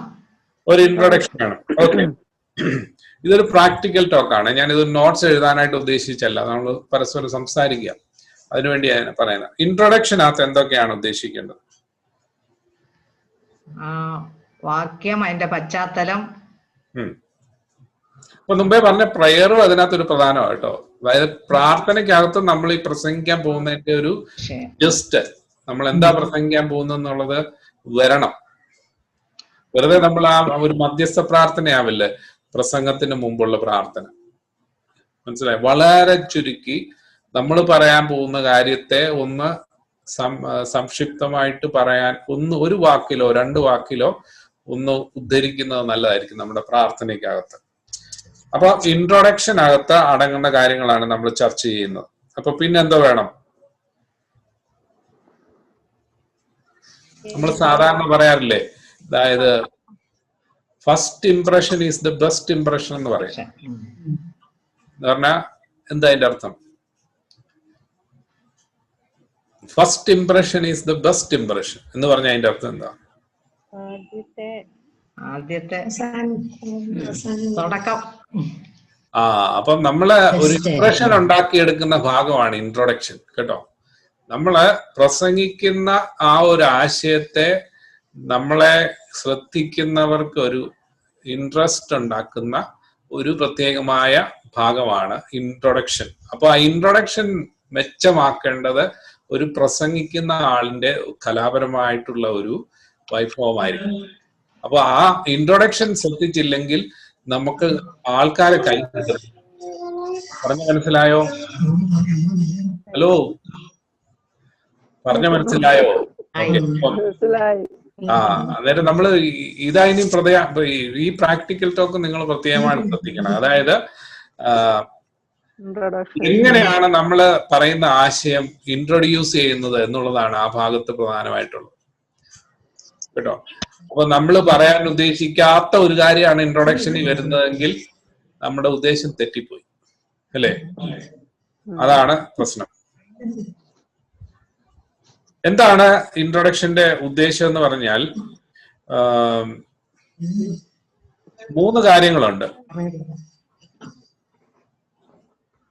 ഒന്ന്, establish A rapport with your hearers. നമ്മളുടെ കേൾവിക്കാരുമായിട്ട് ഒരു എന്താ പറയുന്നേ, ആകർഷണമല്ല, കേൾവിക്കാരുമായിട്ടുള്ള ഒരു എന്താ പറയുന്നത്, പ്രാഗൽഭ്യം ഉണ്ടാക്കിയെടുക്കുക. അതാ ഞാൻ പറഞ്ഞത്. പ്രാഗൽഭ്യം, റാപ്പോ എന്ന് പറയാം. അതിന്റെ അർത്ഥം കേൾവിക്കാരുമായിട്ടുള്ള ഒരു പ്രാഗൽഭ്യം ഉണ്ടാക്കാനായിട്ടിടയായിരുന്നു. അതാണ് ആദ്യത്തെ ചില നിമിഷങ്ങളിൽ നമ്മൾ ചെയ്യേണ്ടതായിട്ടുള്ള കാര്യം. ദ ഫസ്റ്റ് ഫ്യൂ മിനിറ്റ്സ്, അതാണ് വളരെ ക്രൂഷ്യലായിട്ടുള്ള ഒരു പ്രത്യേകമായ സമയമാണ്. ആ സമയത്ത് നമ്മൾ പ്രത്യേകം ശ്രദ്ധിക്കേണ്ടതായിട്ടുള്ള ഒരു കാര്യം, ആ സമയത്ത് ഉപദേശങ്ങളൊന്നും പറയരുത്. നമ്മൾ ആ സമയത്ത് നമ്മുടെ കേൾവിക്കാരെ കുറിച്ച് തെറ്റായ ഒരു അഭിപ്രായം പറയരുത്. ആ സമയത്ത് നമ്മുടെ ഉള്ളിലുള്ള നെഗറ്റീവായിട്ടുള്ള ഇംപ്രഷൻ ഉണ്ടെങ്കിൽ പോലും അത് പറയരുത്. ആ സമയത്ത് നമ്മൾ പറയുന്ന ആശയത്തിന്റെ ഉപദേശങ്ങളെ വിശദീകരിക്കരുത് കേട്ടോ. ആ സമയത്ത് നമ്മൾ പറയാനായിട്ട് ഉദ്ദേശിക്കുന്ന കാര്യങ്ങളിലേക്ക് ചാടി പുറപ്പെടരുത്. നമ്മളിപ്പോ കൺക്ലൂഷനിൽ പറയാനായിട്ട് ഉദ്ദേശിക്കുന്ന ചില നുറുങ്ങുകളുണ്ടല്ലോ, ആ നുറുങ്ങുകൾ നേരെ ഇൻട്രൊഡക്ഷനിൽ കൊണ്ടുവന്ന് വെച്ചാൽ പിന്നെ നമ്മുടെ ഉദ്ദേശം പാളിയില്ലേ. നമ്മളെല്ലാം പറഞ്ഞു കഴിഞ്ഞാൽ പിന്നെ തീർന്നു. അത് പടിപടിയായിട്ട് അടുക്കി നമുക്ക് പറയാനായിട്ടുള്ള ഒരു എന്താ പറയുന്ന ഒരു സ്കിൽ ഉണ്ടാക്കുക, അല്ലെങ്കിൽ ഒരു അഭിരുചി ഉണ്ടാക്കി എടുക്കുവാനായിട്ട് ശ്രമിക്കണം. മെയിനായിട്ട് നമ്മള് പറയാൻ ഉദ്ദേശിക്കുന്ന ആ ഒരു തീമിനെ പ്രതിനിധീകരിക്കുക, അല്ലെങ്കിൽ അതിനെ ഒന്ന് ഇൻട്രൊഡ്യൂസ് ചെയ്യുന്ന, അതിന്റെ ഒരു ചെറിയ തുടക്കം കുറിക്കുന്ന ഒരു അനുഭവം മാത്രമേ ആകുവാനായിട്ട് പാടുള്ളൂ.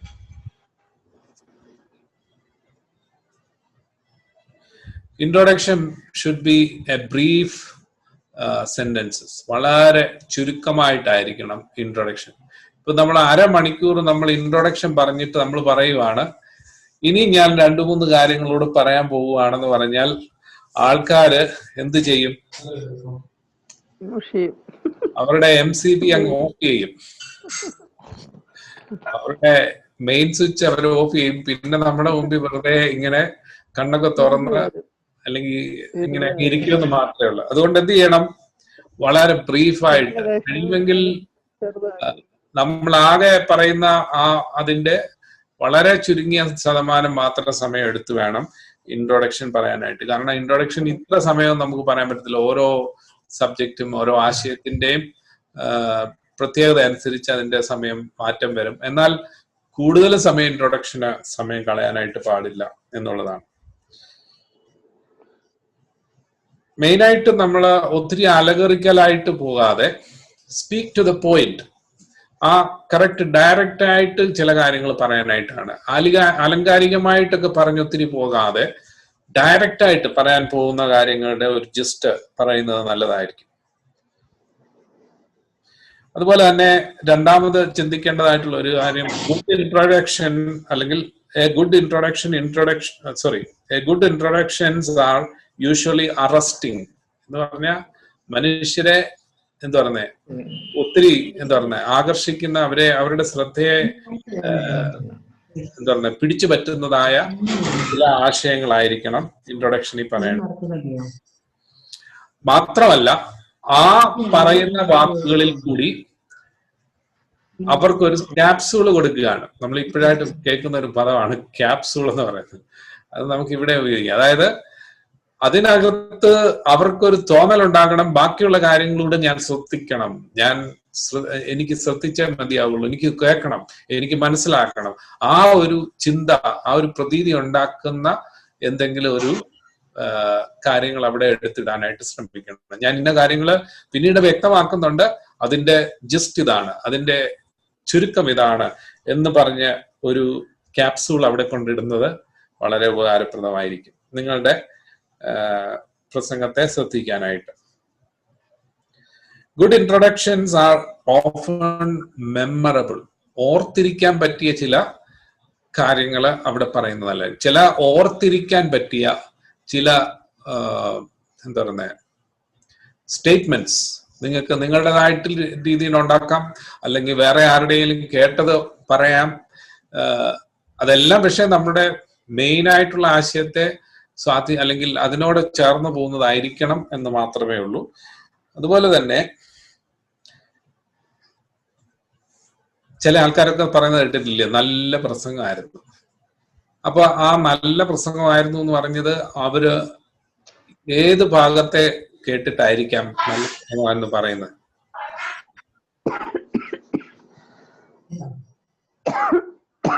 അവരേതെങ്കിലും ഇൻട്രൊഡക്ഷന് ആദ്യം തുടങ്ങിയ ഭാഗത്ത് പറഞ്ഞിരിക്കുന്ന ഏതെങ്കിലും ഒരു നുറുങ്ങുകളായിരിക്കും അവരുടെ മനസ്സിൽ നല്ല പ്രസംഗം എന്ന് പറഞ്ഞ് ഇരിക്കാൻ സാധ്യതയുള്ളൂ. ബാക്കിയുള്ളത് മറന്നാലും ആ ഇൻട്രൊഡക്ഷനിൽ പറയുന്ന ചില സ്റ്റേറ്റ്മെന്റ്സ്, ചില പ്രയോഗങ്ങൾ വളരെ ശ്രദ്ധേയമാണ് എന്നുള്ളത് ഓർക്കുവാനായിട്ട് സാധിക്കണം. ഓർത്തിരിക്കത്തക്ക ചില കാര്യങ്ങൾ പറയണം. പിന്നെ കുറെ ടൈപ്സ് ഓഫ് ഇൻട്രൊഡക്ഷൻസ് ഉണ്ട്. അതെല്ലാം കൂടെ ഞാൻ പറഞ്ഞു കഴിഞ്ഞാൽ നിങ്ങൾക്കത് പ്രയാസമായിരിക്കുമെന്ന് ഞാൻ വിചാരിക്കുന്നു. എങ്കിലും ഞാൻ ചില കാര്യങ്ങൾ വളരെ ചുരുക്കി പറയാം. ഒന്നാമത് ഒരു രീതിയിലുള്ള ഇൻട്രൊഡക്ഷൻ, ഒരു പ്രത്യേക രീതിയിൽ 1, 2, 3, 4, 5 ഉണ്ട്. നിങ്ങൾ എഴുതിയിട്ടോ, പറ്റുമെങ്കിൽ നിങ്ങൾ അത് ഉപയോഗിക്കുക, അല്ലെങ്കിൽ പിന്നീട് വായിച്ച് മനസ്സിലാക്കാനായിട്ട് പറ്റും. ഒന്ന്, the simplest is to start directly with the biblical text. വേദപുസ്തകത്തിലെ ഒരു വാക്യം അല്ലെങ്കിൽ ഒരു പ്രത്യേക ഭാഗം വായിച്ച് ആരംഭിക്കുന്നതായിരിക്കും വളരെ സിമ്പിൾ ആയിട്ടുള്ള ഒരു ഇൻട്രൊഡക്ഷൻ എന്ന് പറയുന്നത്.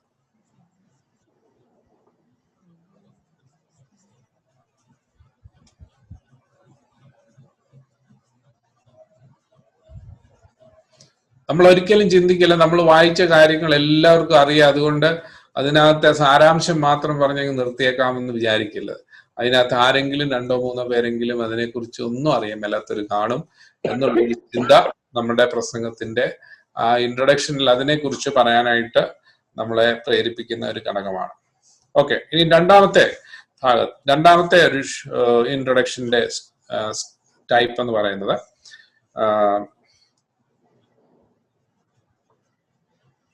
ചില പ്രധാനപ്പെട്ട സംഭവങ്ങളെ ഉദ്ധരിച്ചുകൊണ്ട് നമുക്ക് ആരംഭിക്കാം.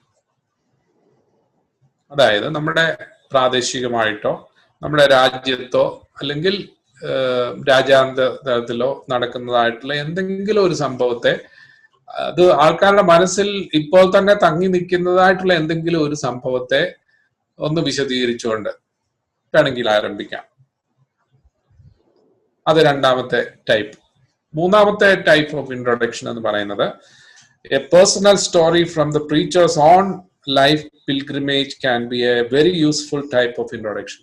ഒരു പ്രസംഗിക്കുന്ന ആളിന്റെ സ്വന്തം ജീവിതത്തിലെ ആ ജീവിതയാത്രയിലെ ചില കാര്യങ്ങള് പറഞ്ഞു തുടങ്ങുന്നത് ആൾക്കാരെ ശ്രദ്ധിപ്പിക്കുന്നതിനും ആൾക്കാരുടെ അറ്റൻഷൻ കിട്ടുന്നതിനും വളരെ പ്രയോജനകരമാണ്. ഒരു പക്ഷെങ്കിൽ അത് പറയുമ്പോൾ ആൾക്കാരുടെ മനസ്സിൽ അതിന്റെ പൂർണ്ണ രൂപം കേൾക്കാനായിട്ടുള്ള ഒരു ചിന്ത ഉണ്ടാവാം. അതുകൊണ്ടാണ് ആ ഭാഗത്ത് അത് പറഞ്ഞു വേണമെങ്കിൽ തുടങ്ങാം. നാലാമത്തെ ഒരു രീതി, asking a pertinent and direct question. വളരെ ചെറിയ ചോദ്യങ്ങളുമായിട്ട് വേണേ തുടങ്ങാം. വളരെ ശക്തമായിട്ടുള്ള, നമ്മൾ പറയാൻ പോകുന്ന ആശയത്തെ സാധൂകരിക്കുന്നതായ ഒരു ശക്തമായ ഒരു ചോദ്യം ചോദിച്ചുകൊണ്ട് വേണമെങ്കിൽ ആരംഭിക്കാം. നാലാമത്.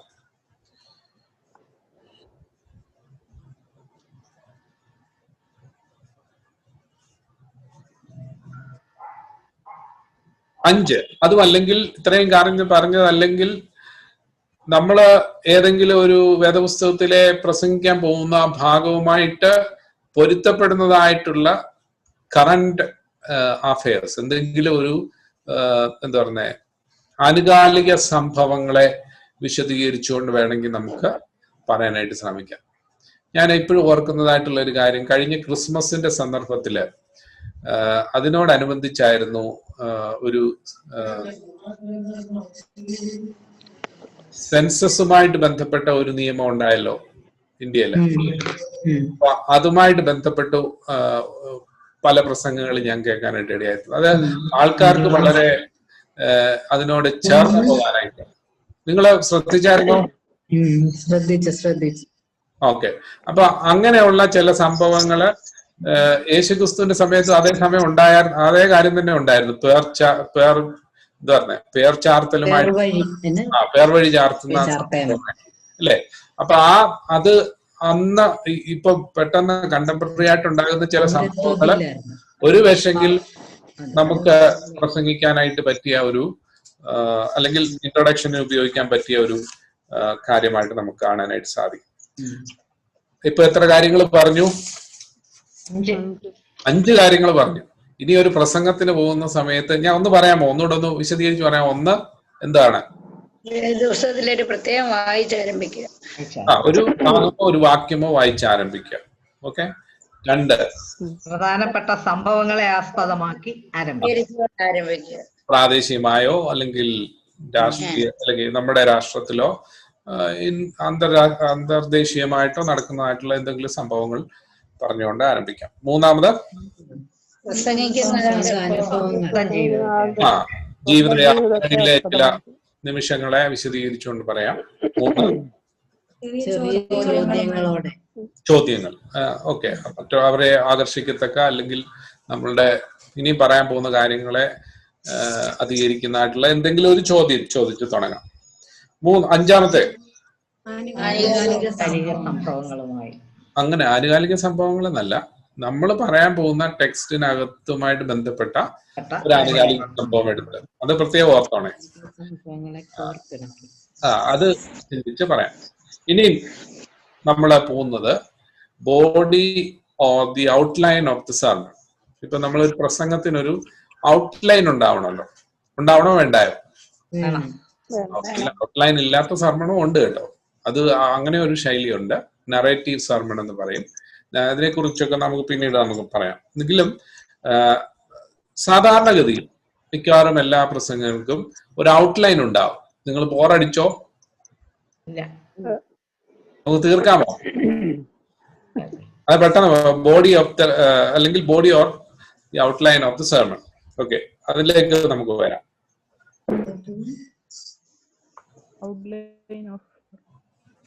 അപ്പൊ ഔട്ട്ലൈൻ എന്ന് പറയുമ്പോഴത്തേന് നമ്മള് ഇച്ചിരി പണിപ്പെടണം. കാരണം ഔട്ട്ലൈൻ ചെയ്യണമെന്നുണ്ടെങ്കിൽ നമ്മൾ എവിടെയെങ്കിലും കോപ്പി അടിക്കാതെ നമ്മളത് ആ പാഠഭാഗം ഒരു 4-5 ആവർത്തിയെങ്കിലും അത് വായിച്ചെങ്കിലേ നമ്മുടെ മനസ്സിലോട്ട് എന്താണ് പറയുന്നതെന്ന് മനസ്സിലാക്കാനായിട്ട് സാധിക്കുള്ളൂ. അതിനെ നമുക്ക് പല രീതിയിൽ ആവിഷ്കരിക്കാനായിട്ട് സാധിക്കും. അതിനുള്ള ഒരു സൂചന മാത്രമേ നമുക്ക് പറയാനായിട്ട് പറ്റുകയുള്ളൂ.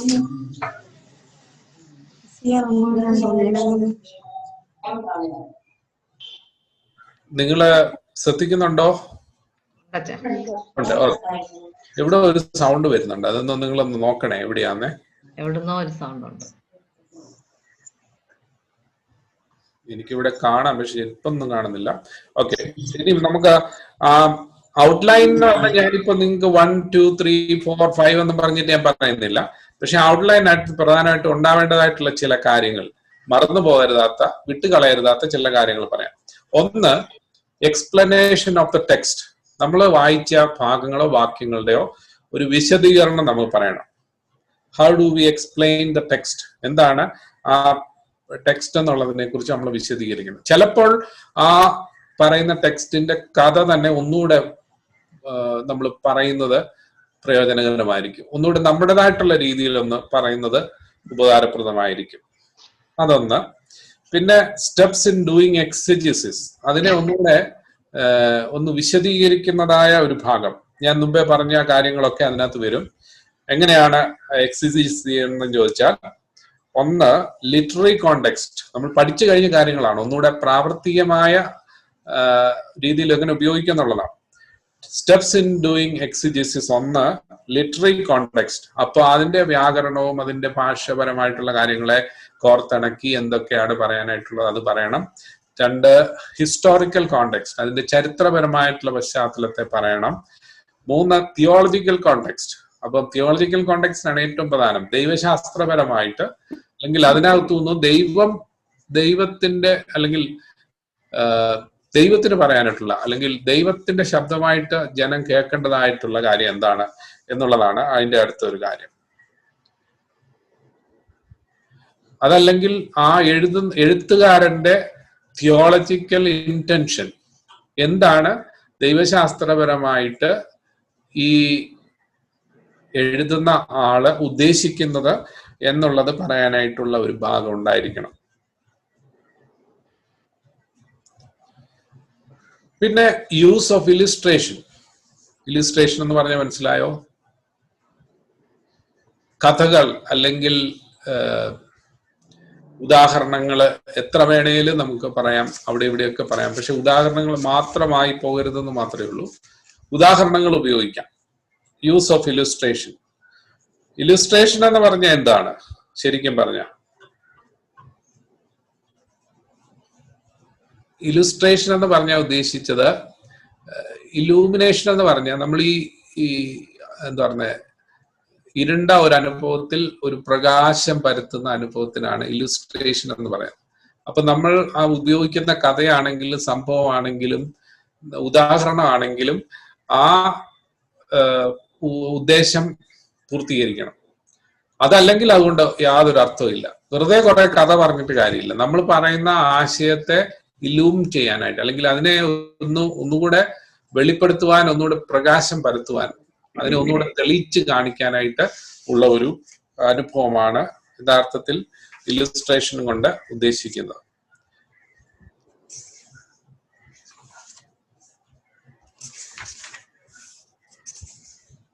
ഇല്ലുസ്ട്രേഷൻ ഉപയോഗിക്കുമ്പോൾ നമ്മൾ വളരെ ശ്രദ്ധിക്കേണ്ടതായിട്ടുള്ള ചില കാര്യങ്ങളുണ്ട്. ഒന്ന്, ഇല്ലുസ്ട്രേഷൻ ഉപയോഗിക്കുമ്പോൾ നമ്മൾ ശ്രദ്ധിക്കേണ്ട ഒരു കാര്യം, ഒന്നാമത്തെ കാര്യം, make sure that illustration do not dominate the sermon. നമ്മുടെ സെർമണിനെ എന്താ പറയുന്നത്, ഡോമിനേറ്റ് ചെയ്യുന്നതാകല്ലേ, അതിനെ കവച്ചു വെക്കുന്നതാകരുത്. എന്ത് നമ്മുടെ കഥകളോ നമ്മുടെ പുരാണങ്ങളോ നമ്മുടെ ഇല്ലുസ്ട്രേഷനോ നമ്മുടെ അനുഭവങ്ങൾ തന്നെയാണെങ്കിലും നമ്മൾ പറയുന്ന ആ ഒരു സെർമണിന് മേളിലായി പോകരുത്. രണ്ടാമത്, be very cautious about using illustration from the lifes of people who will be hearing you. നമ്മൾ പറയുന്ന നമ്മളെ കേൾക്കുന്ന ആൾക്കാരുടെ വല്ല അനുഭവങ്ങളാണ് നമ്മൾ പറയുന്നതെങ്കിൽ വളരെ കെയർഫുൾ ആയിരിക്കണം.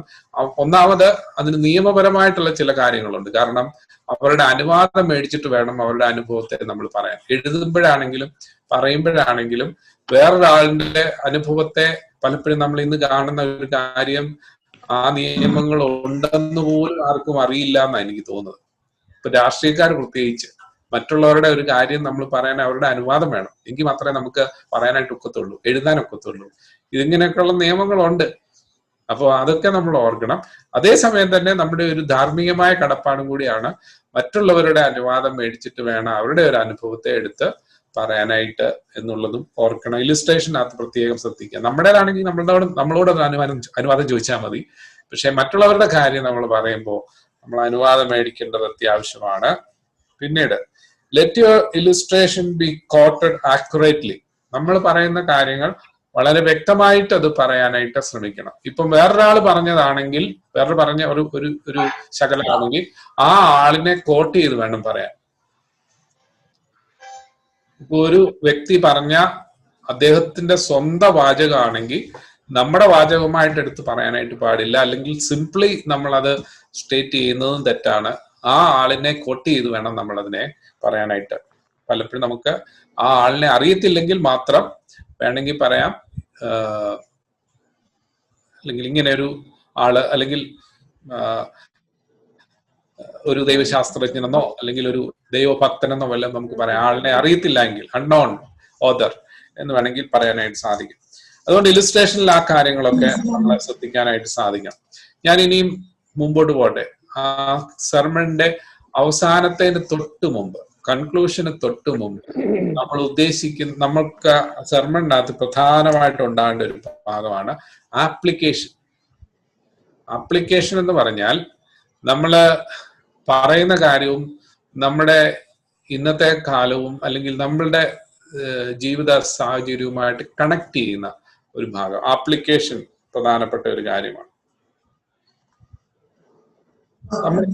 നമ്മളെ കേൾക്കുന്ന ആളുകളുമായിട്ട് നമ്മളുടെ ടെക്സ്റ്റിനെ കണക്ട് ചെയ്യണം. നമ്മളെ കേൾക്കുന്ന ആളുകളുമായിട്ട് നമ്മൾ പറഞ്ഞ ആ ഒരു മെസ്സേജിന്റെ ആശയത്തെ അല്ലെങ്കിൽ ആ സന്ദേശത്തിന്റെ കാര്യത്തെ കണക്ട് ചെയ്യുവാനായിട്ട് ശ്രമിക്കണം. എങ്കിൽ മാത്രമേ അത് പൂർണ്ണമായിട്ട് തീരുവാനായിട്ട് സാധിക്കുകയുള്ളൂ. പിന്നെ ഞാൻ അതിനെ കുറിച്ച് ഒത്തിരി പറയാനായിട്ട് ഉണ്ട്. പക്ഷെ ഞാനത് ചുരുക്കി പറയാൻ സമയം ഇപ്പോൾ 23 നമുക്ക് മുമ്പോട്ട് പോവാം. Conclusion of the sermon. Every sermon that has begun must conclude.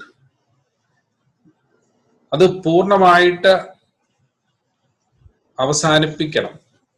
തുടങ്ങിയതുപോലെ തന്നെയാണ് അവസാനിപ്പിക്കുമ്പോഴും നമ്മൾ ശ്രദ്ധിക്കേണ്ടതായിട്ടുള്ളൊരു കാര്യം.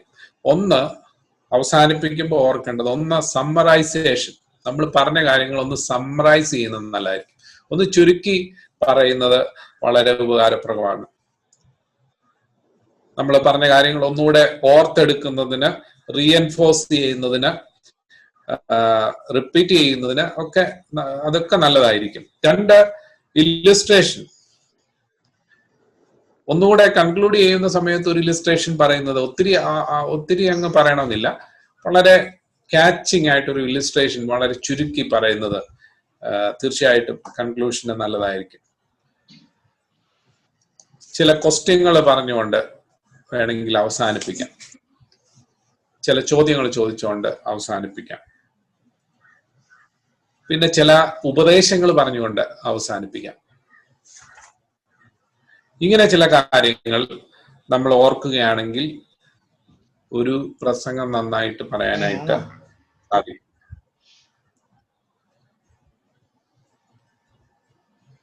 ഞാൻ പറഞ്ഞത് മനസ്സിലായോ? നമ്മുടെ സമയം അവസാനിക്കുന്ന 5 മിനിറ്റ് ഉണ്ട്. നിങ്ങൾക്ക് എന്തെങ്കിലും ചോദ്യം ഈ കാര്യങ്ങളിൽ നിന്ന് ചോദിക്കാനുണ്ടെങ്കിൽ ചോദിക്കാം. അവസാന സമയത്ത് ഞാൻ ഇച്ചിരി ഓടിപ്പോയെന്ന് എനിക്ക് തന്നെ അറിയാം. എങ്കിലും ആ കാര്യങ്ങളെ കുറിച്ച് എന്തെങ്കിലും ചോദിക്കാനുണ്ടെങ്കിൽ ചോദിക്കാം.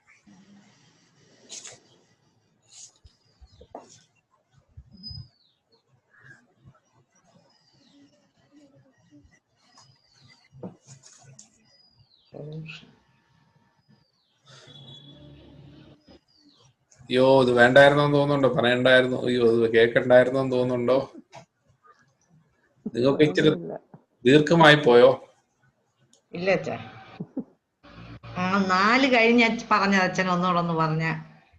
ഏതിന്റെ ഭാഗമാ? ആപ്ലിക്കേഷൻ ആണോ? അല്ല, കൺക്ലൂഷൻസ്. കൺക്ലൂഷനോ? അതെ, ലാസ്റ്റ്. കൺക്ലൂഷൻ ഞാൻ അങ്ങനെ ഒരു പർട്ടിക്കുലർ ആയിട്ട് ഒരു പോയിന്റ്സ് ഒന്നും അല്ല പറഞ്ഞേ. ചുരുക്കി പറയാന് എല്ലാം കൂടെ അവസാനിപ്പിക്കുന്നു, തുടങ്ങിയത് അവസാനിപ്പിക്കുന്നതിന് ഉപദേശങ്ങൾ പറഞ്ഞ് അവസാനിപ്പിക്കുന്നു.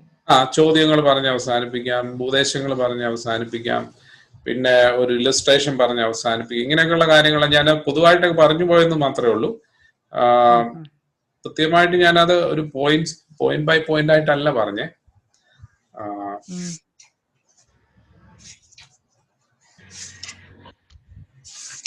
വേറെ എന്തെങ്കിലും?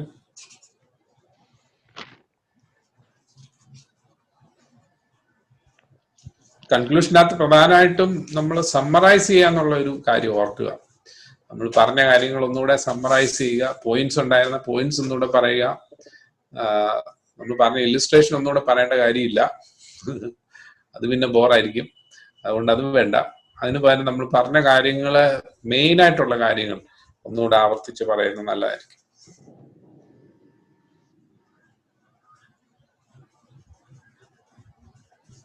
എങ്കിൽ ഞാനൊരു ചോദ്യം ചോദിക്കണേ? നിങ്ങൾക്ക് ഒരു ചോദ്യം ഇല്ല, ഞാൻ അങ്ങോട്ട് ചോദ്യം ചോദിക്കാം.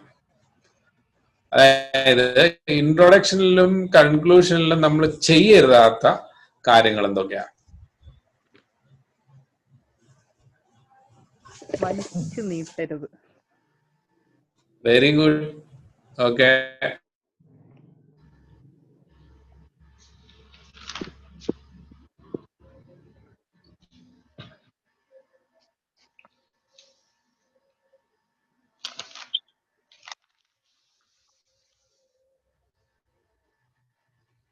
ഞാൻ മാത്രമേ പറഞ്ഞുള്ളൂ, നിങ്ങളോട് സമയം വലിച്ചു നീട്ടാതെ അത് പറഞ്ഞല്ലോ. എന്തോ പറയുമ്പം പോയിന്റ്സ് ഒന്നും പറയരുത്. പോയിന്റ്സ് എന്നല്ല, നമ്മൾ പറയാൻ പോകുന്ന കാര്യങ്ങളെല്ലാം പറയാതെ പറയേണ്ട സമയത്ത് മാത്രം പറയുക. നമ്മള് അത്യാവശ്യമുള്ള കാര്യങ്ങൾ മാത്രമേ. ഇൻട്രൊഡക്ഷനകത്ത് ഞാൻ കുറെ കാര്യങ്ങൾ പോയിന്റ് ബൈ പോയിന്റ് ആയിട്ട് പറഞ്ഞായിരുന്നു. അത് നിങ്ങൾ ശ്രദ്ധിക്കണം, അത് കേട്ടോ. എന്തായിരുന്നു പറഞ്ഞ ഓർക്കുന്നോ? 5 കാര്യങ്ങൾ സംഭവങ്ങൾ ഉദ്ദേശിച്ചാണ് ആരംഭിക്കണം.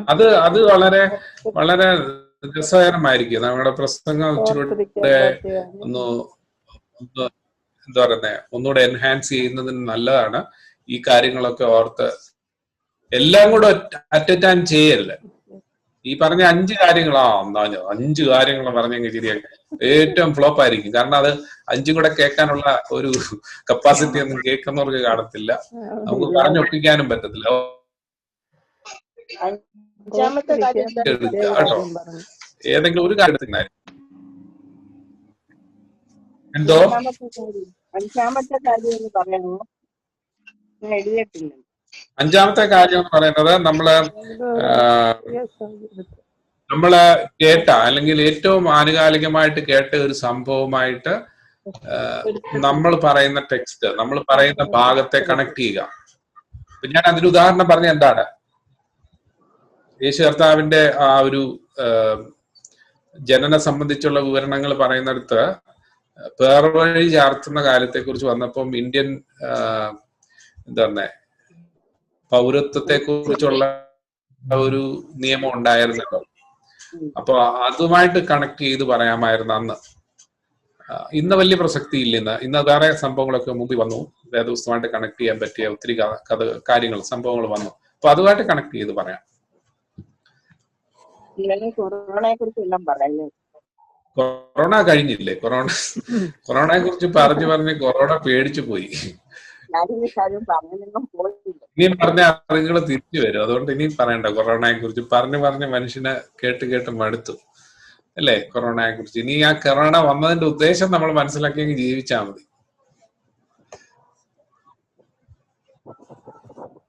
അല്ലെ കുറെ നാൾ കഴിഞ്ഞിട്ട് ഇങ്ങനെ സംഭവം വന്നായിരുന്നു എന്നൊന്നും പറയുന്നത് തെറ്റില്ല. ഓക്കെ, ഇനിയും എന്തേലും ഇല്ലെങ്കിൽ നമുക്ക് നിർത്താം. 3:30 അപ്പം എന്റെ വിചാരം ഈ നമ്മൾ ഇന്ന് ക്ലാസ്സും റെക്കോർഡ് ചെയ്തിട്ടുണ്ടായിരുന്നു.